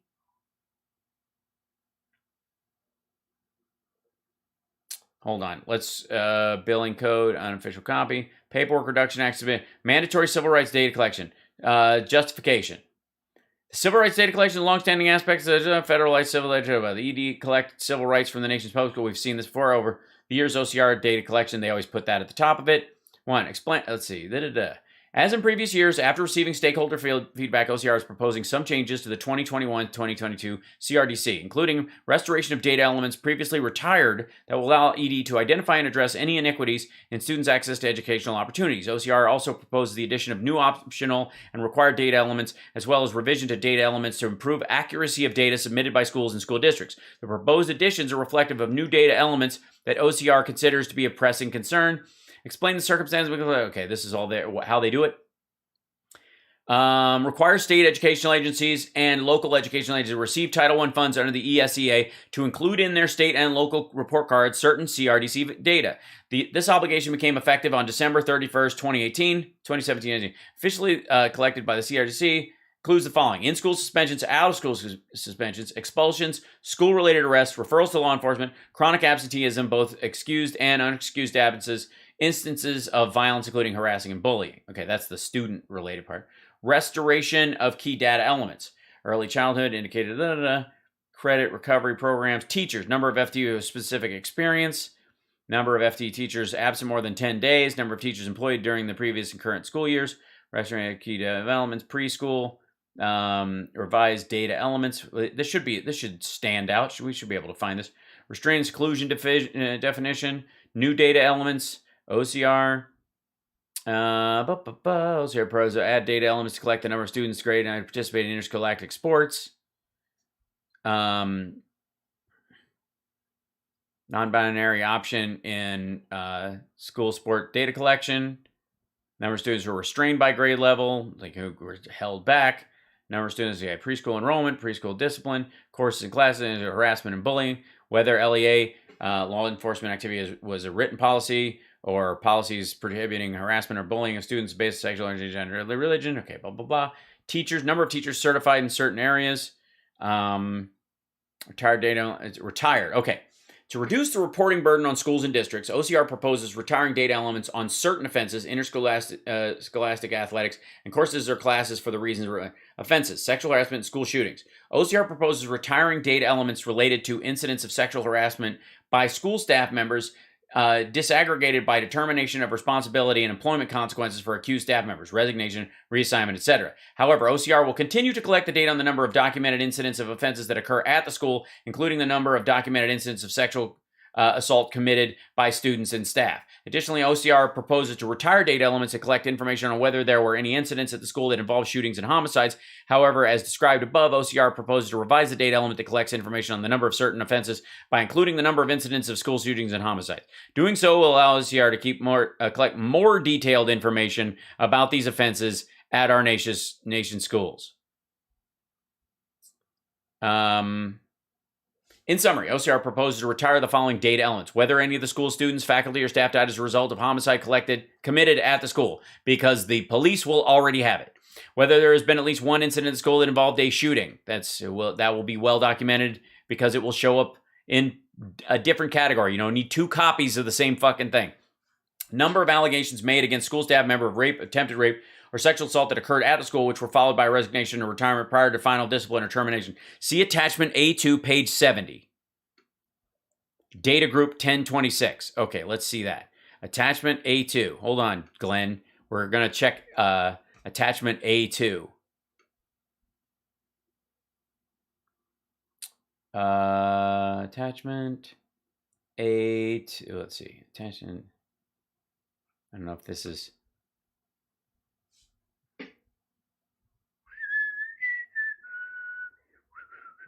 Hi, guys. Stick with me. Nobody else does this. All right. Okay, this is the crossed out stuff. Where's the semi-mechanical restraint, harassment and bullying? There we go. 60-day period, regulation, threat of physical. Number of documents included that occurred at the school of robbery with a weapon, robbery without a weapon, physical attack or fight with a weapon, without a weapon, threat of physical attack with a weapon, threat of physical attack without a weapon, rape or attempted rape, sexual assault or other than rape, possession of firearm, shooting regardless if anyone was hurt, students, faculty, and staff as a result of homicide. You don't have to keep that. Number of documented offenses committed by a student that occurred in the school. Rape, attempted rape, sexual assault, other than rape, Number of allegations made at school staff member of offenses that occurred in school, which followed by the resignation. Optional for 2020 to 2021. Offenses categories include rape or attempted rape, sexual assault other than rape. Number of allegations to a school member that occurred at the school, which were followed by resignation or retirement prior to final discipline or termination. So unless they can prove it. Now, obviously, this person would still be legally in trouble, and therefore it would be a matter of public record. They left before they got in trouble, and then therefore law enforcement would be called in. So a lot of this is shifting the burden to collecting records on this to the police.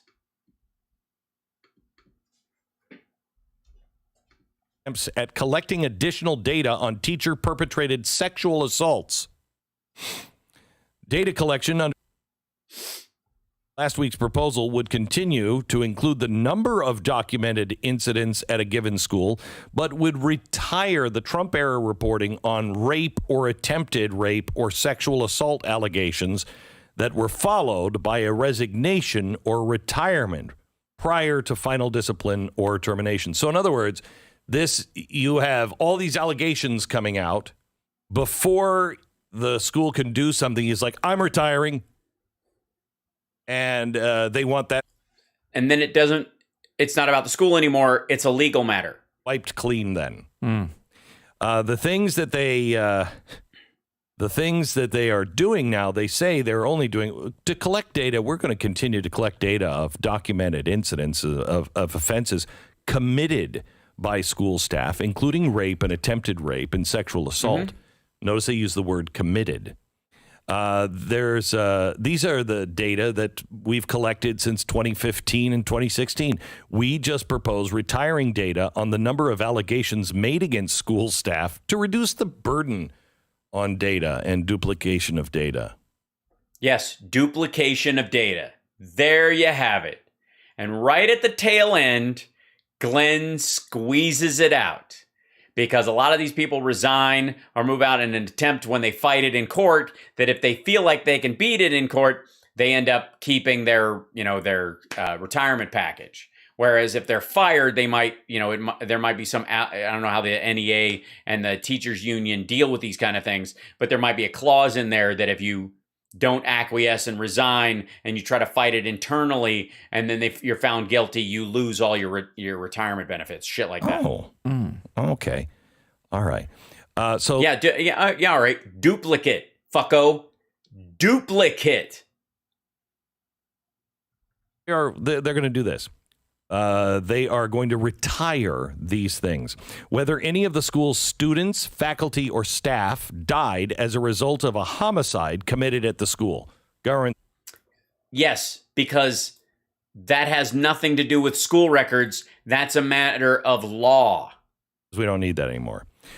Yes, we don't, because there's morgue records, fucko. There's been at least one incident at the school that involved a shooting. Don't need that anymore.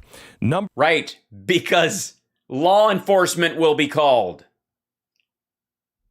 Allegations made against a school staff member of rape or attempted rape or sexual assault that occurred at the school, which were followed by determination that the school staff member was responsible or not responsible for the offense.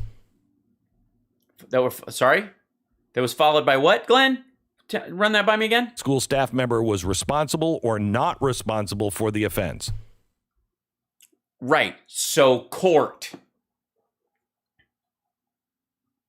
How do you determine if someone is responsible or not responsible for the offense after they have retired from a school?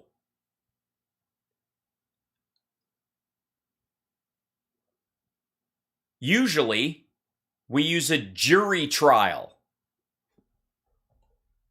Just get rid of that. I don't think that's important, though. No, I don't either. Okay. Number of allegations made against a school staff member of rape or attempted rape or sexual assault that occurred at the school, which had the determination that remained pending.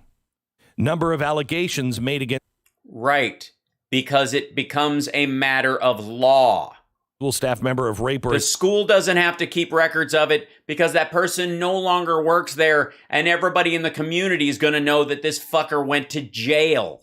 Rape or sexual assault that occurred at the school, which were followed by a duty reassignment. Oh my gosh.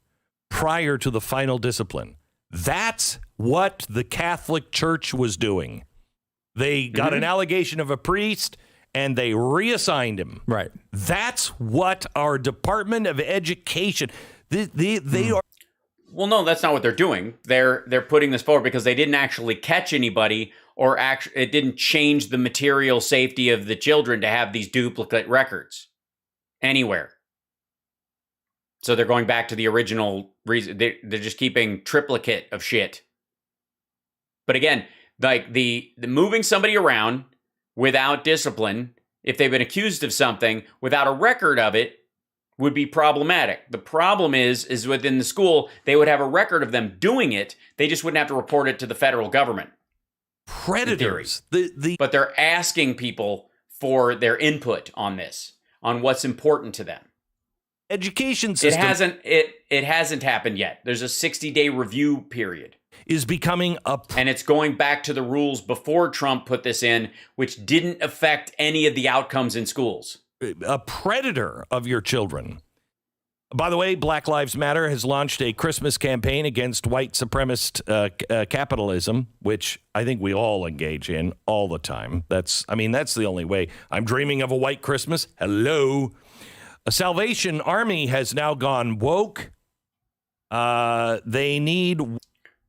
Wait, are these related topics, or are you just blathering out headlines? People to, quote, lament, repent, and apologize for biases or racist ideologies held or actions committed. Oh, I don't think that I've done any of that, so guess who's not getting my dollar, Santa? From the Salvation Army. Salvation Army. I'm leading somewhere. You'd have to be. Of George Floyd. On display now at Catholic University. As Jesus, right. Okay. Or as a dying man in no the big hands deal, of God. Right? Except these are paintings of George Floyd at Catholic University depicted as Jesus Christ. As a martyr. Do you really have a problem with that? I mean... Really? Catholic University, pictures hanging on the wall of George Floyd depicted as Jesus? As a martyr, as in God is in all men, and we can learn a lesson of the martyr from anyone who is taken unceremoniously and viciously. That would be the theory. Incredible. I have a good idea, Glenn. If this offends you, forgive them. Thing. Notre Dame is being built back better. Now, if you remember, Notre Dame was destroyed by fire when Quasimodo left his torch burning as he went down to look for that hot gypsy woman. So it, probably would. That's probably what it was. If Quasimodo was white, that's probably what happened. There was nothing else that could have happened. But Notre Dame is now being built back better as a, quote, woke theme park dedicated to environmentalism and social justice. So I think this is great. They've taken all of the... By the way, this is a news story that people have been panicking about proposed changes in Notre Dame in the outside area, in the kind of like outer church part of it, not the main cathedral, which they're going to build to the same specifications, but they're going to put kind of messages of hope and future and blah, blah, blah. And a lot of it has to do with justice and freedom and climate change and some other shit like that because, God's green earth, I suppose. All of the chapels that were, quote, mysteriously burned down in 2019. We still don't have... Really? We don't know what burned down? Who's we? Church. That's weird. Anyway, back to this lovely church. He got so long-winded on that shit, they edited him down. I'm going to do a summary of that point. Yeah. I'm going to put it for sale on Amazon very soon. Apparently, he blathered on, and they had to cut it out. Church. They're building it back better, and they're going to be several different chapels that will be a chapel for social justice and then a chapel for environmental justice. So it's a really great thing, which leads me to this point. The one world government is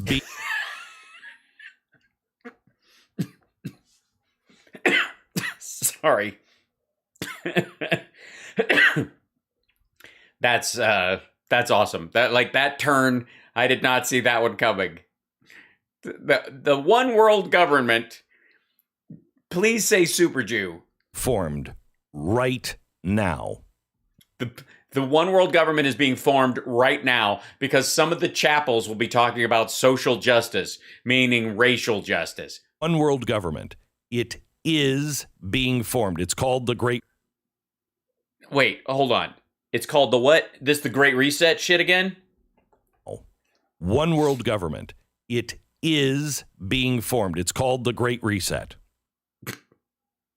When we think of one world religion, most people are like, oh, one world religion. So the Muslims and the Christians are going to have to be melded into one. How is that going to? I don't think that's what it means by one world religion.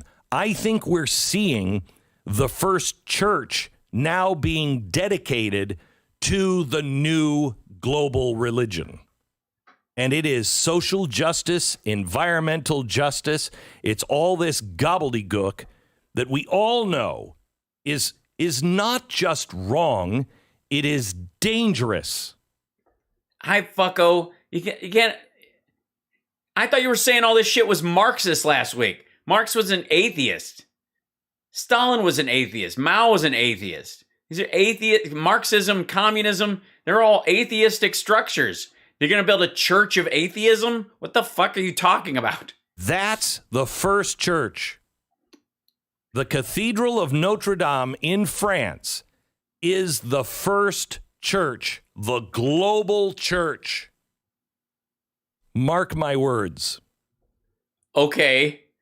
I'm giving them low marks, but I'll mark them nonetheless. Okay. There are a lot of flagellating dipshits that we deal with on a regular basis. Bongino is way ahead of everyone else in the world of 5 eggs, as we well know. 5 eggs. But there has to be at some point, a sort of an odd line of just high on your own stash. And the king of it has to be Glenn Beck at this point. Like, just believing your own bullshit to an incredible fault. Like, it's nearly impressive, except it would be impressive if, he would commit enough to an actual date or something, Koresh style or, end of the world style. But he really just it's this always soft, just over the horizon is this monstrous turn. It's right around the corner. This shit is right around the corner. It's going to hit the fan any day now. It didn't happen during the fucking pandemic, which is, as end time events go, you can't ask for a better one about August of last year.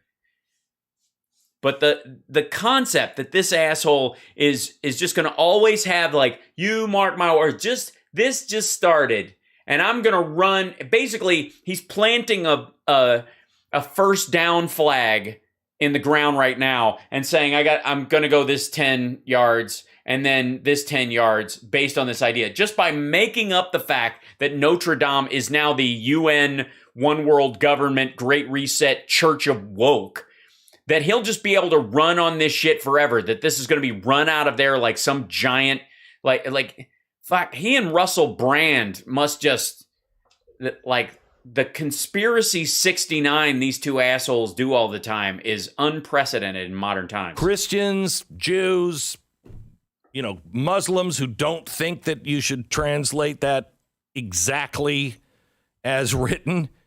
We're all going to be fine with each other. We're all going to be fine. And we're all going to be able to live next to each other without trying to kill one another. This global church will bring darkness unlike you've ever seen. Yes, and that's because they want. I think nothing brings darkness like solar energy, and applying the law equally amongst all people. Fucking hell. All right, so let's.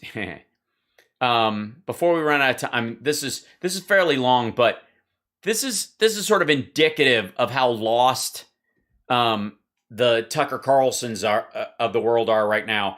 In that, and we'll look at a piece of this. I don't know if we'll get through the whole thing because I don't really care all that much. But the title is intriguing in that it says, Tucker, Americans won't forgive Joe Biden for this, whatever this is. It's so vague that it's meant to be clickbait, but at the same time, it doesn't make any promises, so it can't technically let you down. Good evening and welcome to a special edition of Tucker Carlson tonight. Aren't they all special? I like wood. All right. It's hard to have a lot of faith in political polling, obviously, especially after the last couple of presidential elections. The polls weren't just wrong in the but now that they're low for Biden, they must be right. Elections, they were insane. They told us things like, oh no, Hillary could take Texas and Joe Biden's a lock to win Florida. In the end, those predictions had no relationship to observable reality. Yeah, I don't know anybody ever said Joe Biden was a lock to win Florida. That doesn't mean that all polling is worthless. Actually, No, some polling is just right. Deeper and longer. I like wood. All right. Relative measure over time, polls can provide a lot of historical context. So Joe Biden's polls are in the toilet right now. Everyone knows that. And the question is why? You'll hear a lot. Well, because we came out of Afghanistan and everybody was pretending that there was actually another way of getting out of Afghanistan that wasn't completely fucked. And he had the bravery to do it. And a lot of people just don't like the mess he was making in cleaning up everybody else's mess, which is, that would be the lazy part of the viewer of stations like this. And then, of course, on top of that, the idea that inflation is somehow his fault because of supply chain and all those kind of things, and you guys downplaying basically everything about him in an attempt to sort of have revenge for how you perceived Trump was treated during his presidency. And I'm here to tell you that it doesn't matter. It matters not. This too shall pass. People say, well, it was Afghanistan, the true debacle that Biden oversaw in Afghanistan. What debacle? The deaths that occurred in Afghanistan are completely on Trump's shoulders because the work he refused to do before our withdrawal is what caused the bottleneck and the crush at the airport that led to that circumstance happening. Prove me wrong. His hamstringing of the SIV process alone created the circumstance that we found ourselves in. He did zero preparations for the drawdown. As a matter of fact, if you listen to him, he was lying about it the whole time and intended to stay. The question is that really it, however? Is a foreign policy disaster enough to knock a president off his game in his first year in office? Well, here are some comparisons. Gerald Ford's approval ratings after the fall of Saigon. Those would be worth looking at. The fall of Saigon was the most humiliating moment in this country's history up until that time. Yeah, except he was taking over for fucking Nixon. Nixon was the worst part of that administration, and everybody had been trying to get out of Vietnam that whole time, and we lost 50,000 plus Americans in that process. Afghanistan wasn't on that level. World watched as America, but it was like right. It happened just now, and also the comparisons between our getting out of there, which is Americans and people with those Americans trying to get on the helicopters that were leaving from the embassy, versus the two separate areas, which was Afghan citizens who aren't Americans leaving out one side of the airport and our folks leaving out the other, and none of our people didn't get on the plane that wanted to. Ran from a peasant army. Civilians dangled from helicopters, taking off from the roof of the U.S. Embassy in Saigon. Which didn't happen. And oddly enough, you're going to say probably that even then, he didn't have as bad a numbers because he was the vice president who took over after Nixon fucked off. It was a catastrophe. one that became an enduring symbol of the incompetence of our foreign policy establishment. The U.S. had spent more than a decade in Vietnam, lost close to 60,000 men, and after all of that, we ran away. And yet, in the days after the fall of Saigon, Gerald Ford's poll numbers, as measured by Gallup, actually went up. His approval rating... Right. Because it wasn't his fucking decision. ...increased from 39 to 40%. Then just a month later, by the end of May 1975, Ford's approval rating surged to 51%. So Gerald Ford, President Ford, oversaw an international embarrassment, but Americans gave him a pass. They weren't done with him. Because the entire thing was an embarrassment, and they recognized that. Yeah. Something very similar happened during the John F. Kennedy administration. Kennedy was in charge during the Bay of Pigs invasion in April of 1961, which he single-handedly turned into a disaster.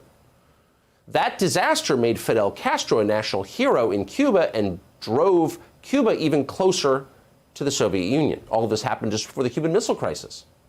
So that was not a good thing for anybody. And yet, despite that, JFK's approval ratings did not drop. In fact, they went up from 78% to 83% in the days after the disaster. It's almost as if when we didn't have 24-hour news all the time, fucking with everybody's heads and telling them a narrative that wasn't true constantly, people had a more sensible view of reality. The Bay of Pigs happened in the first year of the Kennedy administration. The fall of Saigon happened in the first year of the Ford administration. So it's hard not to conclude that when presidents are just starting out, Americans give them a pass, even on the big things, especially in foreign policy. So with that in mind, it's worth taking a look at how Joe Biden's approval numbers have changed during his first year in office. And of course, it's an unequivocal disaster. According to a new Quinnipiac poll, only 36% of Americans approve of the job Joe Biden is doing in office. The Real Clear Politics polling average has Joe Biden doing only marginally better at about 41%. Gallup has Biden at 42%, down 15 points from just a couple of months ago. You should know that Kamala Harris's approval number is 28%, which is right around Jeffrey Dahmer level. So 2/3 of Americans do not want Joe Biden to run for president. What's Pence's? Again, and that includes most Democrats. Just 10 months into Biden's presidency, Americans want him gone. So as a historical matter, that's unheard of. How bad is it? It's gotten so bad that college students, typically not a right-wing demographic, are mocking Biden at football games. Oh, yeah, because, and by the way,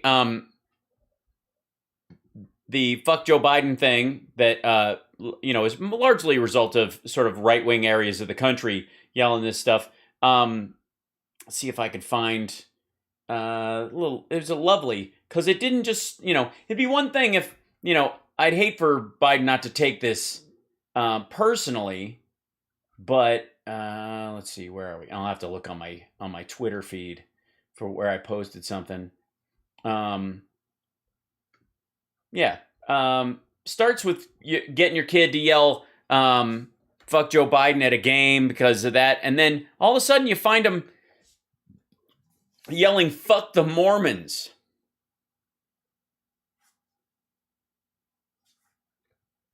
It's almost as if there's a shit ton of right-wing parents out there raising shitty kids with no class. And maybe recognizing that if their standards are so low that that's the way they go all the time, that their kids end up taking that as a cue that that's how you treat everybody. Yeah. The same kids yelling, fuck Joe Biden, are yelling, fuck the Mormons at a Brigham Young game.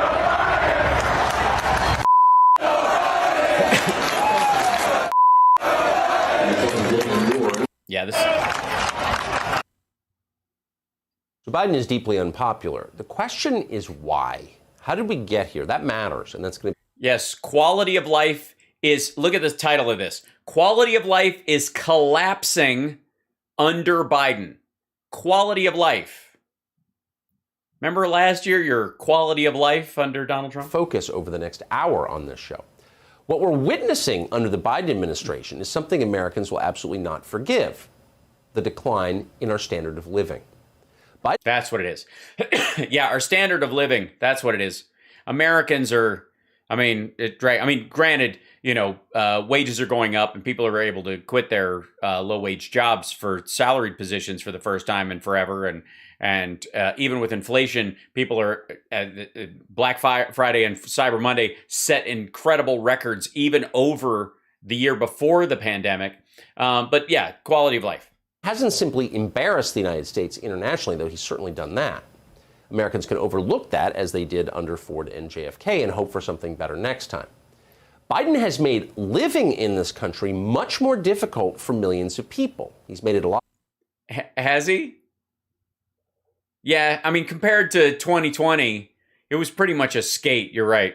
Harder for Americans to afford basic amenities, things like building supplies and gasoline. And really, we're going back to lumber, Tucker? Building supplies? Fucking, we're still picking our news stories from shit that, like, right-wing talking points that died in June. He showed almost no interest in fixing this. In fact, it's clear it's being done on purpose because global warming. Yeah, that's why. Yeah, we're wrecking the economy on purpose. That's why. Yeah, that's why the leases in the Gulf went back online. Local news station in Florida has talked to restaurant owners about the effect of rising food prices, for example. Watch this. From chicken wings. It's $140 a case versus what was $40. To plastic gloves. They've gone from $20 a case to $140 plus. And again,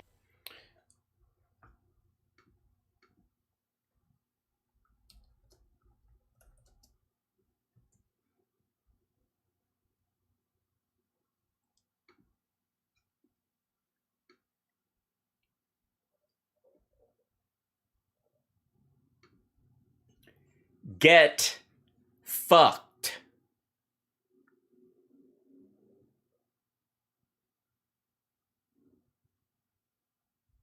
Let's just look at a bunch of them.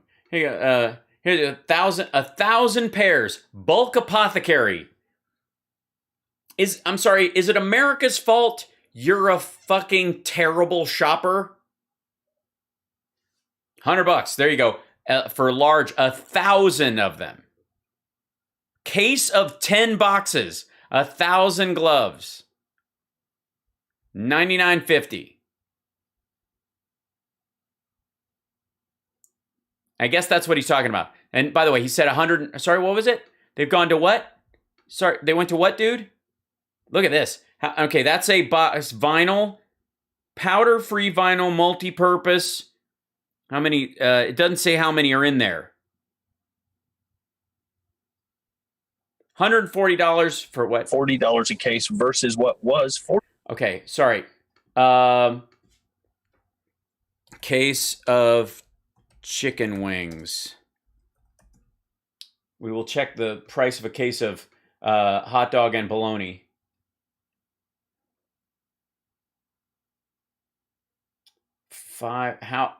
He's not saying how much a case is.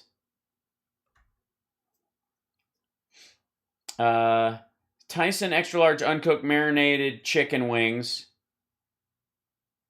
He's not saying how much. They're just showing a small bucket of them there.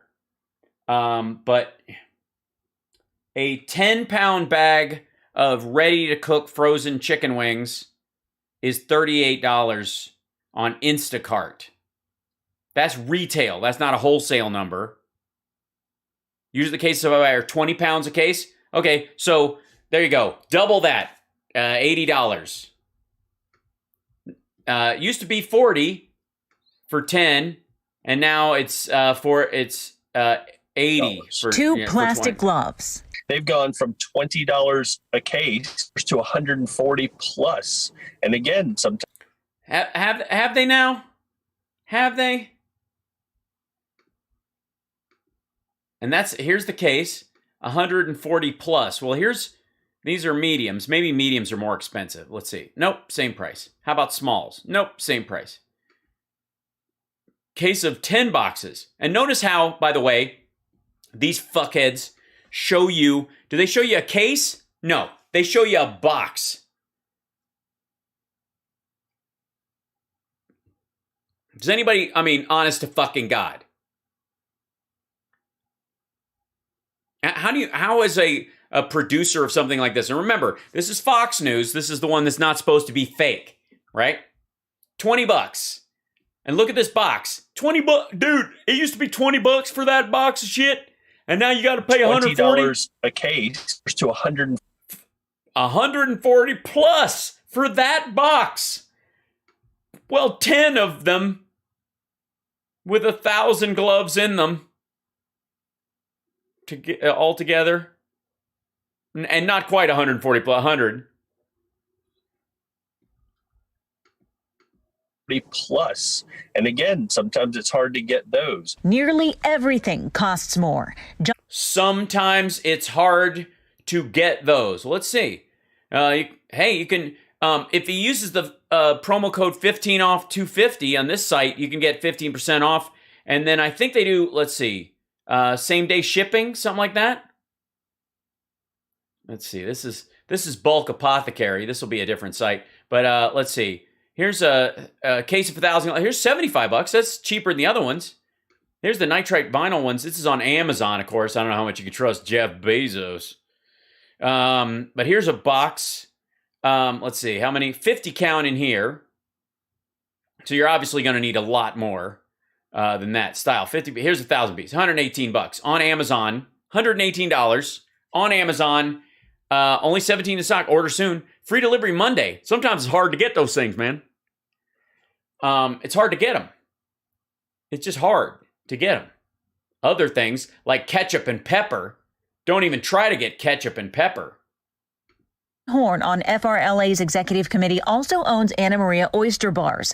Supply issues are keeping favorites like Alaskan king crab legs and clam strips off the menu. One of our most popular.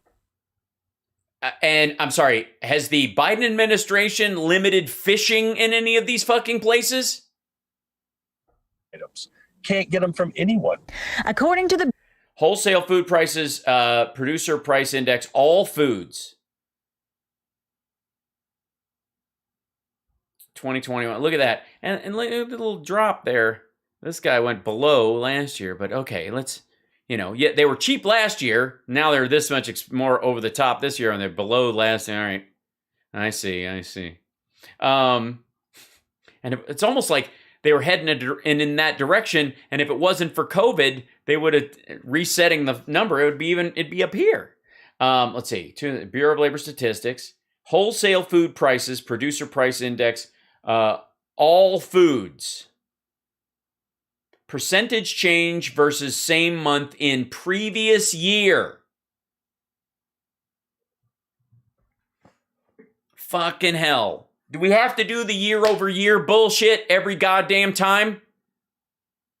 Yeah, it's a percentage from last year when it dipped below here. If it was a percentage change from here, it'd be the exact same fucking thing. Without this dip, you don't get that spike. If it was, look at this business. Did anybody give Trump a bunch of shit in 2019? Doink, when that went up before the world cratered? By the way, this is the beginning of the recession in the beginning of 2020 that everybody was talking about that he pretends didn't happen. Year over year, baby. That's what they get you. Bureau of Labor Statistics. Major commodities in the wholesale food price index are way up.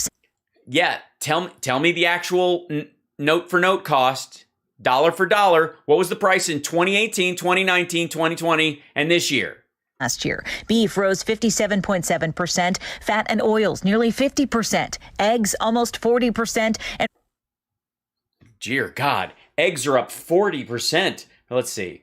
Should we do this one? Just we've done a couple of these in the past, but why not? Egg prices. Let's see. Egg news report. Let's see. Let's do egg prices 2019. Yeah. Let's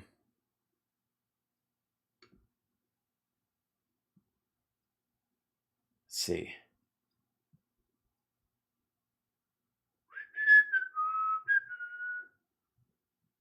Monthly table egg production. Okay, hold on. Egg pricing.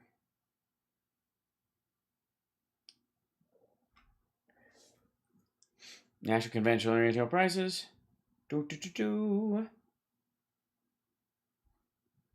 The Easter bump. Hold on. I have to find the overall chart. Let's see. 2019 to 2021.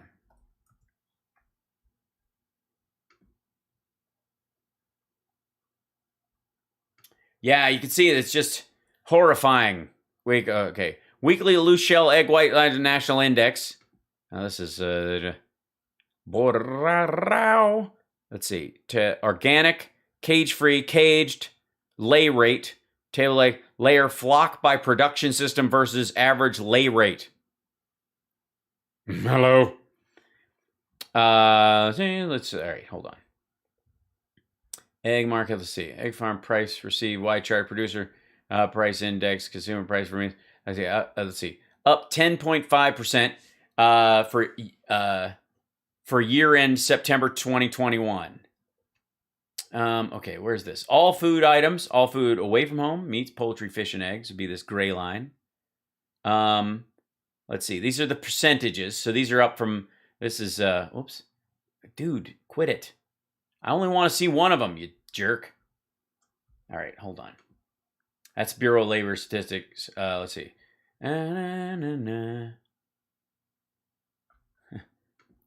U.S. egg industry should be cautious and flexible in 2021. There you go. U.S. corn. Okay, that's corn.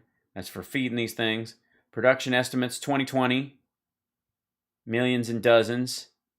So production is down 0.25% in quarter one. It's up 1%, and up 3% from quarter three. No word on quarter four. We're in that right now. Overall, the estimation is that we'll be up 1.6% in production. Wholesale egg prices in 2020, they're down this year. Wait, what? USDA U.S. wholesale egg price estimates. Okay, this is just the estimate. Quarter one, when did this come out? This has got to be from last year. When is this? Like the expectation? December 10th, 2020. So this is the expectation for this year. U.S. corn and soy meal. There you go. This was the expectation that it would, overall they'd be down 0.5% over the year for the wholesale cost of eggs. Sons of bitches. They're just jacking up prices to make up egg price in the U.S. 2021. U.S. dollar $2.67. This is the average because organics are $4. Global price index. Oh. Switzerland's getting fucked on eggs. $6.44 U.S. for 12 eggs. Norway, Austria, Australia, South Korea's $4.50, Italy, Sweden, Ireland, Israel's $3.28. USA's way down here at $2.67. We're 23rd on the list of the cost of eggs.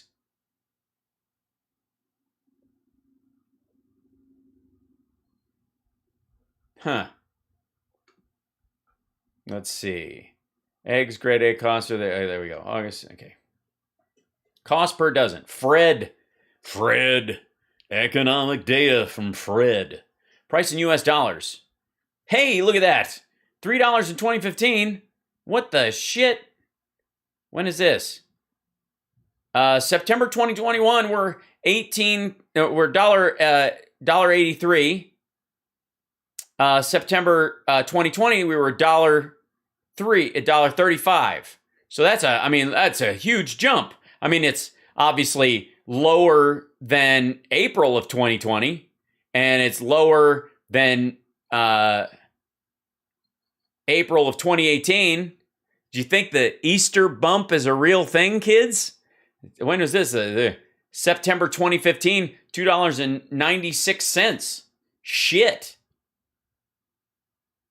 Look at this. 2008, they were more expensive. But please tell me again how they're up 30%. You mean they're up 30% year over year from last year when they were unseasonably low? You know what? They're also way up from July of 2019. They're also up from June of 2017. They're also up from November of 2016. But they're, down from April and down from both of those April spikes. There's a lot of March, April spikes. There you go. April, $2.69, $206. So we are, what's the price right now? $1.82. Let's see the closest one. So the last time, let's see, we're back to the same price it was in September 2007. Ever swallow a raw egg? Yeah. Oh, thanks, Nancy. Hi. $1.68 for a dozen extra large in Oklahoma. These motherfuckers. And this isn't the wholesale price. This is the average retail price. In-city U.S. average. Going to the fucking store. This isn't what restaurants pay for fucking eggs. God damn, this is just dumb. What was the other one? Chicken wings or some shit? This was Wendy's Ranch. Fucking hell. Hold on. Beef is up 57%. Okay, let's look at beef costs. Inflation. Oh my God. Year over year. Beef prices are up 20% since last year. Here's why. Because of this bitch. Sorry. She's eating all the beef. Stop it. It's her fault. Yes. 5 eggs. I'm sorry. Because of inflation, we can only afford... Eat 2 eggs a day. Right. Inflation is surging. Consumer finances. The price of beef and veal increased 20% between October 2020 and October 2021. Recent data from the Bureau of Labor Statistics shows it's far outpacing the increasing price of pork, which is 14.1% more expensive than it was. Here's what's causing. How much more expensive beef? All meat prices are up, but beef prices are up disproportionately higher than the rest of the protein sources. Here's the increase. Beef and veal, 20%. Pork, 14%. Chicken, 8%. Fresh fish and seafood, 11%. Eggs, 11%. Why has beef gotten so expensive? Many of the factors that led to the beef's dramatic price increase can be traced back to 2020. Now, I mean, granted, I don't remember, and you probably don't either, remember who was president in 2020. It is totally slipped my fucking mind. When COVID shut down production plants and hobbled the nation's meat production capabilities. What?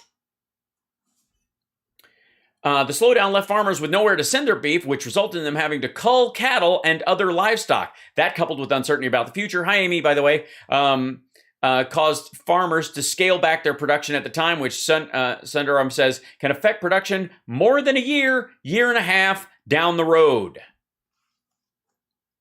That's why. Now, do you think these fuckheads who cut this thing together don't know that that's a year-over-year difference? By the way, the 20% rise.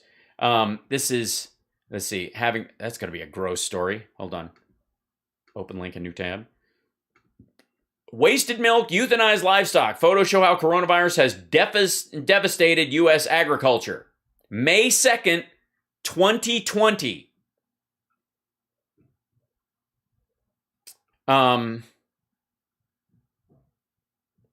Potatoes sit in storage facilities at Frey Farms in Moses Lake, Washington. Farmer holds a seed piece from Clearwater russet potato in recent planted potato field. Look at this. Russet Burbank potatoes sit in a storage facility at Free Farms in Moses Lake, Washington, because nobody could get them the fuck out because there are no workers. Farmers harvesting romaine because that shit you can't let sit. Tractor plows under what could have been a spring mix, popular and widely distributed salad mix. Yeah, they plowed it under. They just ground it back into the earth. I have duck eggs, $3 a dozen. That's solid for duck eggs. With fresh harvest, wash their hands before work. A container of cucumbers is dumped onto a trailer at the Long Farm. Okay, Mountain Farm. Hank Scott, president of Long and Scott Farm, stands in a field of rotting cucumbers that he was unable to harvest due to a lack of demand on April 30th, 2020 in Mount Dora, Florida. Just the whole fucking crop died. Pile of zucchini and squash seen discarded by a farmer on April 1st, 2020. You know, when I don't remember who was even president. Do you? Shows planting corn on a farm. He farms with his father near Dwight, Illinois. Mild, dry weather has farmers in the state scrambling to get their fields planted. Tyson, fresh meats plant employee, leaves the plant. young pigs in there. There's cows. There's a picture of other cows. There's milk being gathered. Dairy farm in Lodi. People, chickens. Whoa. Chickens arrive by truck in Wayne Farms. Mushrooms. Dude with Sisher displays yellow oyster mushrooms. Are out there. Cows. Ribeye steaks sit in a stack in the meat department of the supermarket in Princeton. Lean ground beef. Empty meat department cooler shelves await restocking of beef products during the COVID-19 pandemic at Walmart on Wednesday, April 29th, 2020. Well, which wouldn't happen because Trump sold the largest order of beef in our nation's history to China, and while Americans were in food lines. But who remembers that shit? And remember, 57% year over year when meat rotted on shelves. 7%, fat and oils, nearly 50%, eggs, almost 40%, and processed poultry, 30%. To offset that, menu prices on average are up 4.7%. And people are still eating out like fucking crazy. What is this exactly? We can't get enough food. I know what it is. It's what we traditionally call a fucking lie, Tucker. You're a fucking liar. Your report is meant to manipulate people. It's what Trump used to call fake news, another thing that he said he made up, but he stole. Let's not forget Trump constantly talking about how he helped the farmers and his story about those not wanting any help. Yeah, absolutely. They don't want it. They just want to sell. They just want to sell their stuff. Thanks, Cartman. I do. A lot of things are happening, and one of them is inflation. And inflation is not an act of God. It's the result. By the way, you're not just hearing things. Tucker Carlson has a sinus infection or a nasal problem, and I think I know where he got it from. Hold on. I might be wrong, but we'll see. Hold on. Let's see. Library. Looking at the thing. History. See all. Rolling back this. There's got to be something in here. Maybe it's probably older than that. Hold on. No, that's probably it. Hold on. See if this is. And that's also the reason why there weren't really any videos last week. I do apologize, but if you missed it, Friday night I did do a live stream with my podcast co-host Marie talking about the Kyle Rittenhouse verdict, just because I was still. That's Lauren Chen. She's a right wing. Like she's got her own channel, but she's on something else too. She's got a YouTuber or whatever. I'm not saying she's the girl that was at dinner with Tucker. She wasn't, clearly that woman wasn't. That one looked like his wife. Of government policy. The Federal Reserve has devalued the U.S. dollar by printing too many U.S. dollars. Why are they printing them? Devalued. Let's see. U.S. dollar. Let's see what they have they've devalued. They've devalued. Now this is probably an old story. They've devalued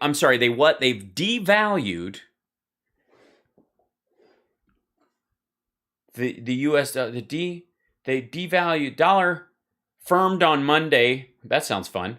The dollar firmed. Boing.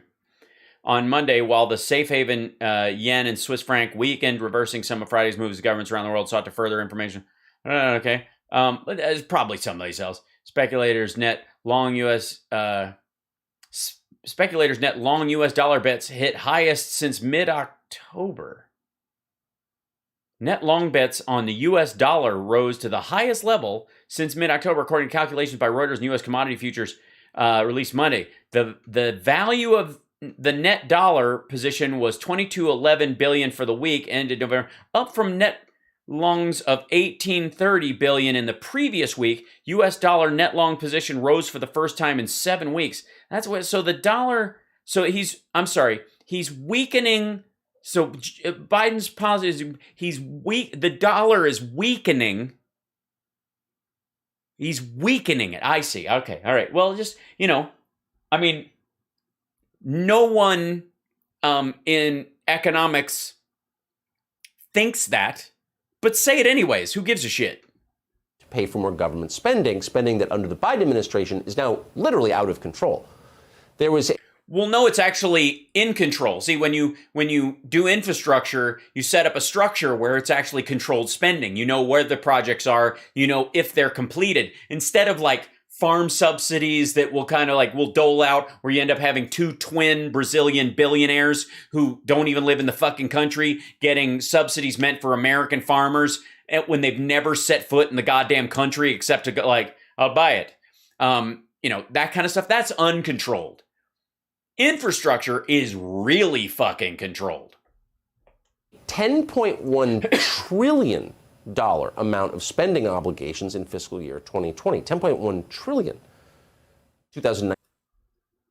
And by the way, we did just come out of a recession, and the reason it's obligatory is because of all the spending done during the Trump administration. The last 4 years, that's why we have to raise the debt. Right. Which wasn't ancient history, it was the other day. The total was 6.6 trillion. Still a lot, but very different than 10.1. Now, the spending is, of course, on the way. More spending is on the way because we can spend any amount of money. We hold the world's reserve currency. Biden's so-called Build Back Better bill is estimated to cost another $5 trillion.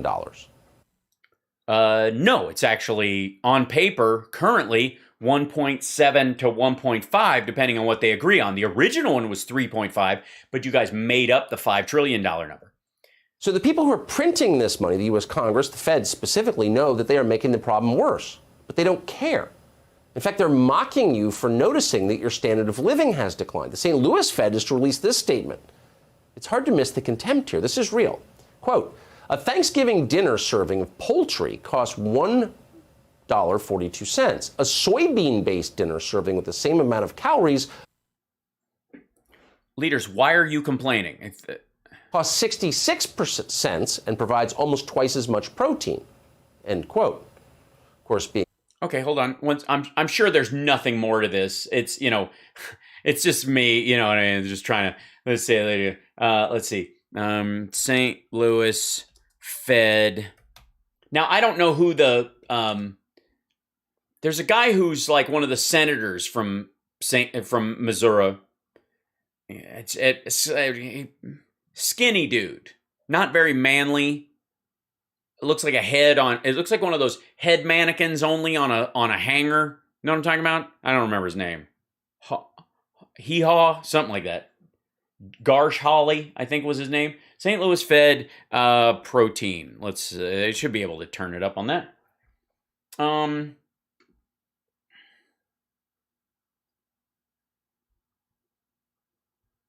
The Fred blog.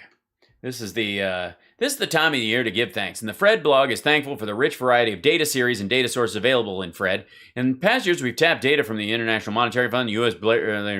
Let's start with data literacy appetite. Fred graph plots the amount of quarterly global prices of poultry, including turkey and orange and soybeans, the main ingredient in tofu, in grain, as reported by the International Monetary Fund. Savor the fact of Notice how relatively stable the prices of both commodities are from quarter to quarter. Even though the data are not seasonally adjusted, the prices do not regularly increase or decrease during a calendar year. We can thank global supply for both the commodities. Okay, when is this? That's, November 18th, 2021. That's when this is. Here we go. This is global price of poultry, raga-da-daga, overtook the global price of soybeans. And now they're kind of in, they've done the kind of jack and split in there. I don't know when this was. When was this? Quarter 3, 2012. Yeah, so soybeans is where it was in 2014. And poultry was actually higher in 2018 in a global price. Who gives a shit? Let's see. Hearty Thanksgiving dinner serving costs $1.42. A Tofurkey soybean dinner serving the same amount of calories costs $1.66 and provides almost twice as much protein. Keep in mind that this plant-based meal would be almost 3 times larger by weight than the poultry-based meal and may either keep you at the dinner table longer or provide you with more leftovers. Of course, our calculations here don't include the time value, energy costs, and additional ingredients required to cook the meals. How these graphs were created. Global prices. So they're comparing the global prices of the two things. So fucking what? Honest to God, I mean, I'm not against looking for something to be upset about in shit like this, but I honestly don't get it. I don't know how that's elitist for them to make the comparison between, using the protein price comparison for the Thanksgiving meal. Turkey or tofurkey? Like, this is a reasonable question to ask in family preparations. Aw, hi, Chip. Hi, buddy. My girl's gonna bring Chip in to say hi. He was laying on me earlier. Hi, buddy. Oh my gosh, look at this fella. Look at this fella. I got a chip on my shoulder. Hi. I'll be along in a moment. I'm just doing some economic math. I'm meeting at 6. Oh, that's right. Okay. Well, I'll try and finish before then, so I'm not yelling in the background. Love you. Hi, Chip. Hi, buddy. What doing? Did you have a nice nap on my leg earlier? Did you? While I was studying? You're a good boy. You're a good boy. Here you go. You want to hop down? Or you want to lay here? You can, you'll sit across my arm, but this is going to make you, he's going to go for my headphones. There you go. When I drop him, he runs out the door and then he attacks something and then just kind of stays out there for a little bit. So it's a new habit. And everybody says, hi, Summer. Hello. All right. So, I'm sorry. He was bullshitting us all about prices with the year-over-year lie. Soy-based also lowers your testosterone level, which of course is the entire point of this. But it's just... Is it? Oh, I see. I didn't realize you consumed that much soy. So, all right. So this is the whole hidden message of this. Leaders, why are you complaining? Is that what they said? Is that what they said in this one when they were simply just doing a price comparison for Thanksgiving meals? Economic data since 1991, the Fred tools. This is a blog on the Fred. Fredblog.stlouisfed.org. This is about relative prices. Because some people eat tofurkey and all this kind of stuff. Yeah, so this is the price comparison between the two. And it's, this is all just a plot to lower your testosterone. And by the way, is it lost on anyone that Josh Hawley is Garsh Hawley is going on the news talking about how men and manliness and manly, there's no manly men anymore while they're manlying, while he's built like he's made out of pipe cleaners. And then at the same time, it's the St. Louis Fed on their blog that's saying this, which is the state he represents in the Senate, and the accusation that between the Fed and Garsh Hawley, the whole point of getting you to eat tofurkey is to lower your testosterone level. Jesus. Of course, being soy-based also lowers your testosterone level, which of course is the entire point. Yeah, that's a good idea. Let's see. Swanson home dinner soy content.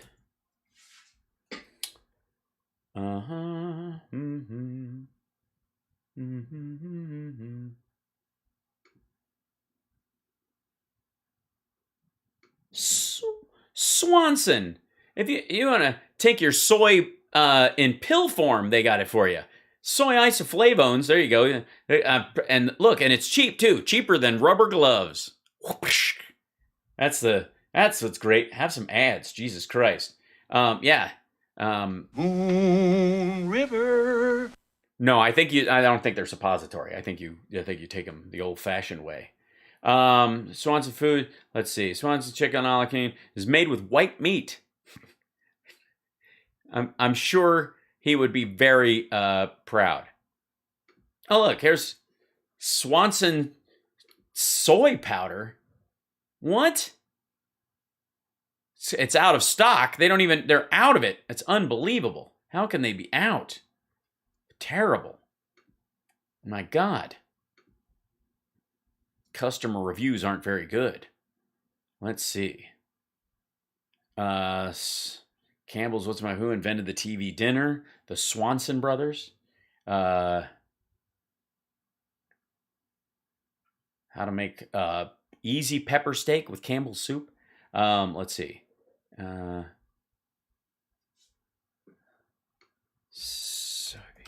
see. Meatloaf dinners. Let's see. See, meatloaf dinners. Let's see what it has in it. Look at that. I mean, what's not to like? Product info, cooking instructions, nutrition facts, ingredients. Here you go. Mashed potatoes. There you go. Salt, gravy's got in there. Tomato, modified corn syrup, corn syrup, flavor, sugar, maltodextrin, onion powder, flavors, dry peppers, bell's hydrogenated soybean and cottonseed oil. That doesn't seem very good. And rich flour, natural flavors, monosodium glutamate. There you go. But don't worry, there's some beef fat not far behind. Carrot juice concentrate, hydrolyzed. Oh, I'm sorry. What's this right here? Hydrolyzed. Sorry, excuse me. I didn't. Aren't you a Swanson heir? That's weird. But I'm sure that's the only kind of. Oh wait, textured soy protein concentrate. Hydrogenated soybean oil, soybean oil margarine, contains soy, egg, meat, egg, milk, wheat, and sulfites. That's in the brownie that comes with it. Let's see. Here you go. There's soy protein concentrate. That's in a little bit of everything. Just everything. Beef tallow flavor, which has beef fat and flavors in it. And they're foreign flavors spelled with a U. But let's see. Guys to sing hydrogenated soybean and cottonseed oil. Let's get yeast extract. Jalapeno juice solids. Look out. Yeah, high fructose corn syrup, citric acid. Yeah, hydrogenated soybean oil margarine in there. Okay, from partially hydrogenated soybean and cottonseed oil, that's in there. Let's see, hydrolyzed corn protein. At least there's, that's a switch out. So it's not all fake soy protein. But I'm sorry, you were saying about. Something about putting soy in food was to lower your testosterone or something. Of this. Heir to the Swanson frozen dinner fortune. It's just interesting that the Fed, which is supposed to be focused on keeping inflation under control, that's why we have a Fed, is now telling you what to eat. How did this happen? How long? Well, that would be a good question if they fucking were. Where in this is the Fed telling you what to eat? Who takes away from this the idea that the Fed is telling you what to eat? Where in the shit would anyone get that idea?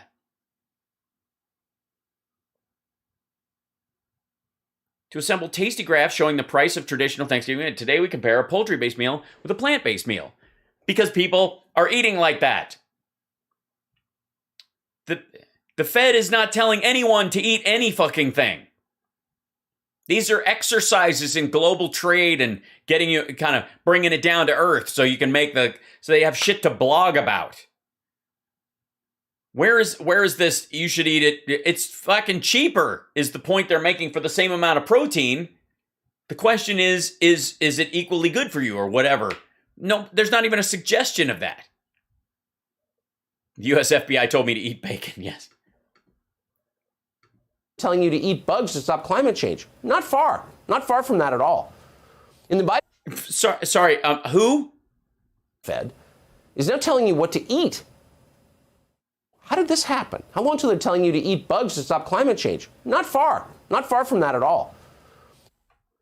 Yes, incredibly far from that. They're not going to make a case for you to eat. They're not making a case for you to eat either way. They're telling like half the families in areas in Missouri, for example, are eating, tofurkey or stuff like that from Whole Foods or actual turkeys, and the pound for pound weight of what protein you're getting and the cost of it and the preparation stuff is that parts of that's left out of the cost, but the actual travel time to get the amount of protein from the farm into your fucking gullet, it equals out about 66 cents versus $1.29.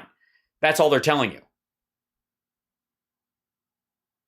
Depends on what you're willing to spend on yourself, largely. But as far as you're bringing up, let's see, bugs for protein. That's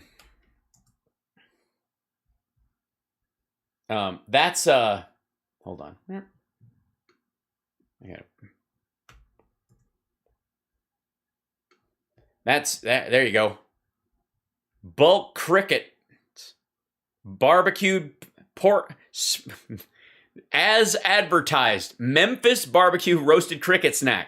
I'm down. Cricket powder, 100% pure cricket powder. By the way, like carrot and shells, from the backs of bugs or whatever. Mixed bugs, edible bugs. Look at this. You can eat these suckers. There you go. I mean, you're going to be like Bear Grylls snacking. There was a restaurant in L.A. that shut down, sadly, that served bugs. They had 3 different kinds. They had water bugs, which they would serve scraped out with chicken inside them. And that was really hard. Like, it was a really hard shell. It was like a giant cockroach. But it was like eating a credit card with chicken on it. It was fairly awful. But the salads, they would put Chiang Mai ants on top of it. And the ants themselves make vinegar in their thorax, so it's like oil and vinegar on your, or salt and vinegar on your chips, as it were. And that's the way they did it. And then, of course, they had crickets on a salad, which was actually really gross. I don't, Annie, but you're welcome to. Sorry. Administration, a host of bureaucratic agencies. By the way, and the Fed is not telling you to do this, by the way. The Fed is not bringing this up at all. The market is, though.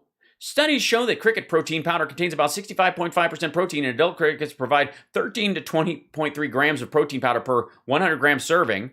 Interestingly, some of the species of cricket are complete protein sources, meaning they contain all 9 essential amino acids in ideal proportions. And that's why this chirps, eat bugs. Where's this guy? There it is. Chocolate cricket protein. You don't even taste it. Like, it's, at this point. Here's why bother with cricket protein when you can just eat the crickets, I guess. And this is why he's saying this too. Like, raw power cricket bar. And for the browning of the earth. All of this stuff, like, it's completely reasonable. Like, you're eating an animal and you're like, ew, and you're like, but a bug isn't? Fuck off. Nobody anybody who slaughters their own animals or have been through that process thinks eating a cricket that's been fried and ground up into a powder and can be mixed with things that you don't even taste is somehow gross beyond that. But this is his whole thing. Like, we're all going to be eating crickets in a zombie wasteland. Suddenly in charge of your body, the minute details of your body, what you have for Thanksgiving dinner. The fuck, again, the paranoia. The White House believes that OSHA, for example, can tell you what to inject into your body. Get the injection or you're fired. Now, you remember that get your injection or you're fired. Well, you can get tested also, but we'll ignore that part. Months ago, the White House was saying the opposite of this. Vaccine mandates are illegal. I don't think it should be mandatory. I wouldn't demand to be mandatory, but I would do everything in my power. Just like I don't think masks have to be made mandatory nationwide. Can we mandate vaccines across the country? No, that's not a role that the federal government, I think. Right. That's why it's a testing mandate, fucko. Has the power to make. We cannot require someone to be vaccinated. That's just not what we can do. That's why the mandate is a testing mandate. Matter of privacy to know who is or who isn't. No, definitely not. You don't want to mandate and try and force anyone to take a vaccine. We've never done that. We don't want to be mandating from the federal government to the general population. It would be from the federal government. Now, if private businesses decide that they don't want unvaccinated people to set foot in there because it's a great way to weed out the assholes, that's up to them. Possible and not appropriate. These people are reckless and crazy and dishonest, and the rest of us. and you're vaccinated, and everybody who works at Fox has to be vaccinated, and it's stricter than most of the businesses in New York, and you can't set foot in the fucking building without being vaccinated. Up with it. After all that, after everything you just saw, of course, they mandated the injections. They knew that was illegal. No. They mandated the testing. The injections are a way of getting out of the testing. Just as we saw with the eviction ban, they did it anyway. Then the airlines started canceling flights. The healthcare workers disappeared because somehow politicians know more about corona than nurses? How does that work? They did it.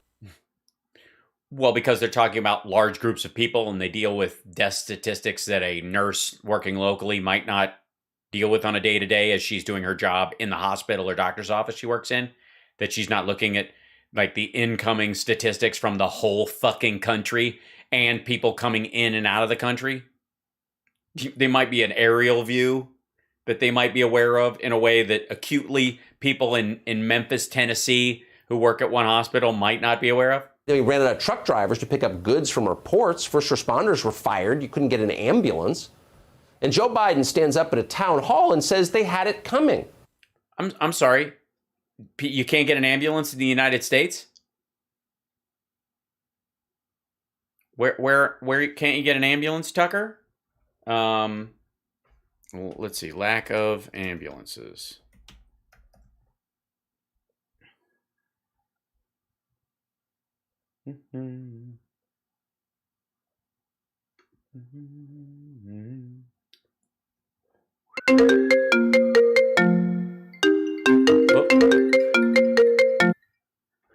My mom is calling. She's FaceTiming me. I will call her back because I love you guys, but yeah. Let's see.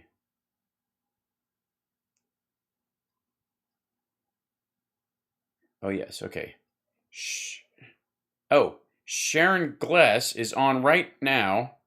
Oh, starting right now. She's promoting her book on Stars in the House, promoting her books, starsinthehouse.com. So I will, as soon as I finish this, in a couple seconds, I'm going to jump off quickly and you guys can go over to starsinthehouse.com and tell them I sent you. And support Sharon Gless and the selling of her book, if that's cool. Yeah, the little people are getting uppity. We're going to hurt them, and he definitely hurt them. So this is brazen. He did? He definitely hurt them? He did? We're very tired of it. It's not a partisan question. Do you want to live in a functional country, or don't you? Yeah, it's not a bizarre binary choice at all. The question is, how are we going to survive 3 more years of this? It's a very good question. Hey, Sean Hannity here. Hey, click here. Yeah, why not just bail out? How are we going to survive 3 more years of this? Oh, that's a terrible question. That's anyways, click. That's honestly, that's the end of the video. Ugh. And I would like to remind you, as people are throwing these things around, when anybody starts talking about inflation, if you really want to irritate them in this whole conversation, they're going like, oh my God, stuff is up like 20%. And just say, well, year over year. And watch them backpedal and sidestep trying to explain themselves, if they even understand the difference. Because last year, no one was going anywhere, and they were culling herds and plowing under crops because we were all staying home. There was no one to process the food. So the cost of food collapsed like a lot of other things, including gas. And now it's going back up as a compensatory, to a compensatory price to solve for that lack of cost last year. But even in that, it's still a minor tick up, if at all, from the year before. In some cases, it's a tick down, as we showed in the 2019 case. Anyways, so my mom's now texting me stuff. So I'm going to jump off. You guys can go to starsinthehouse.com and support our dear Sharon Gless. Hold on one second. I will show you where that is. Hold on. Starsinthehouse.com.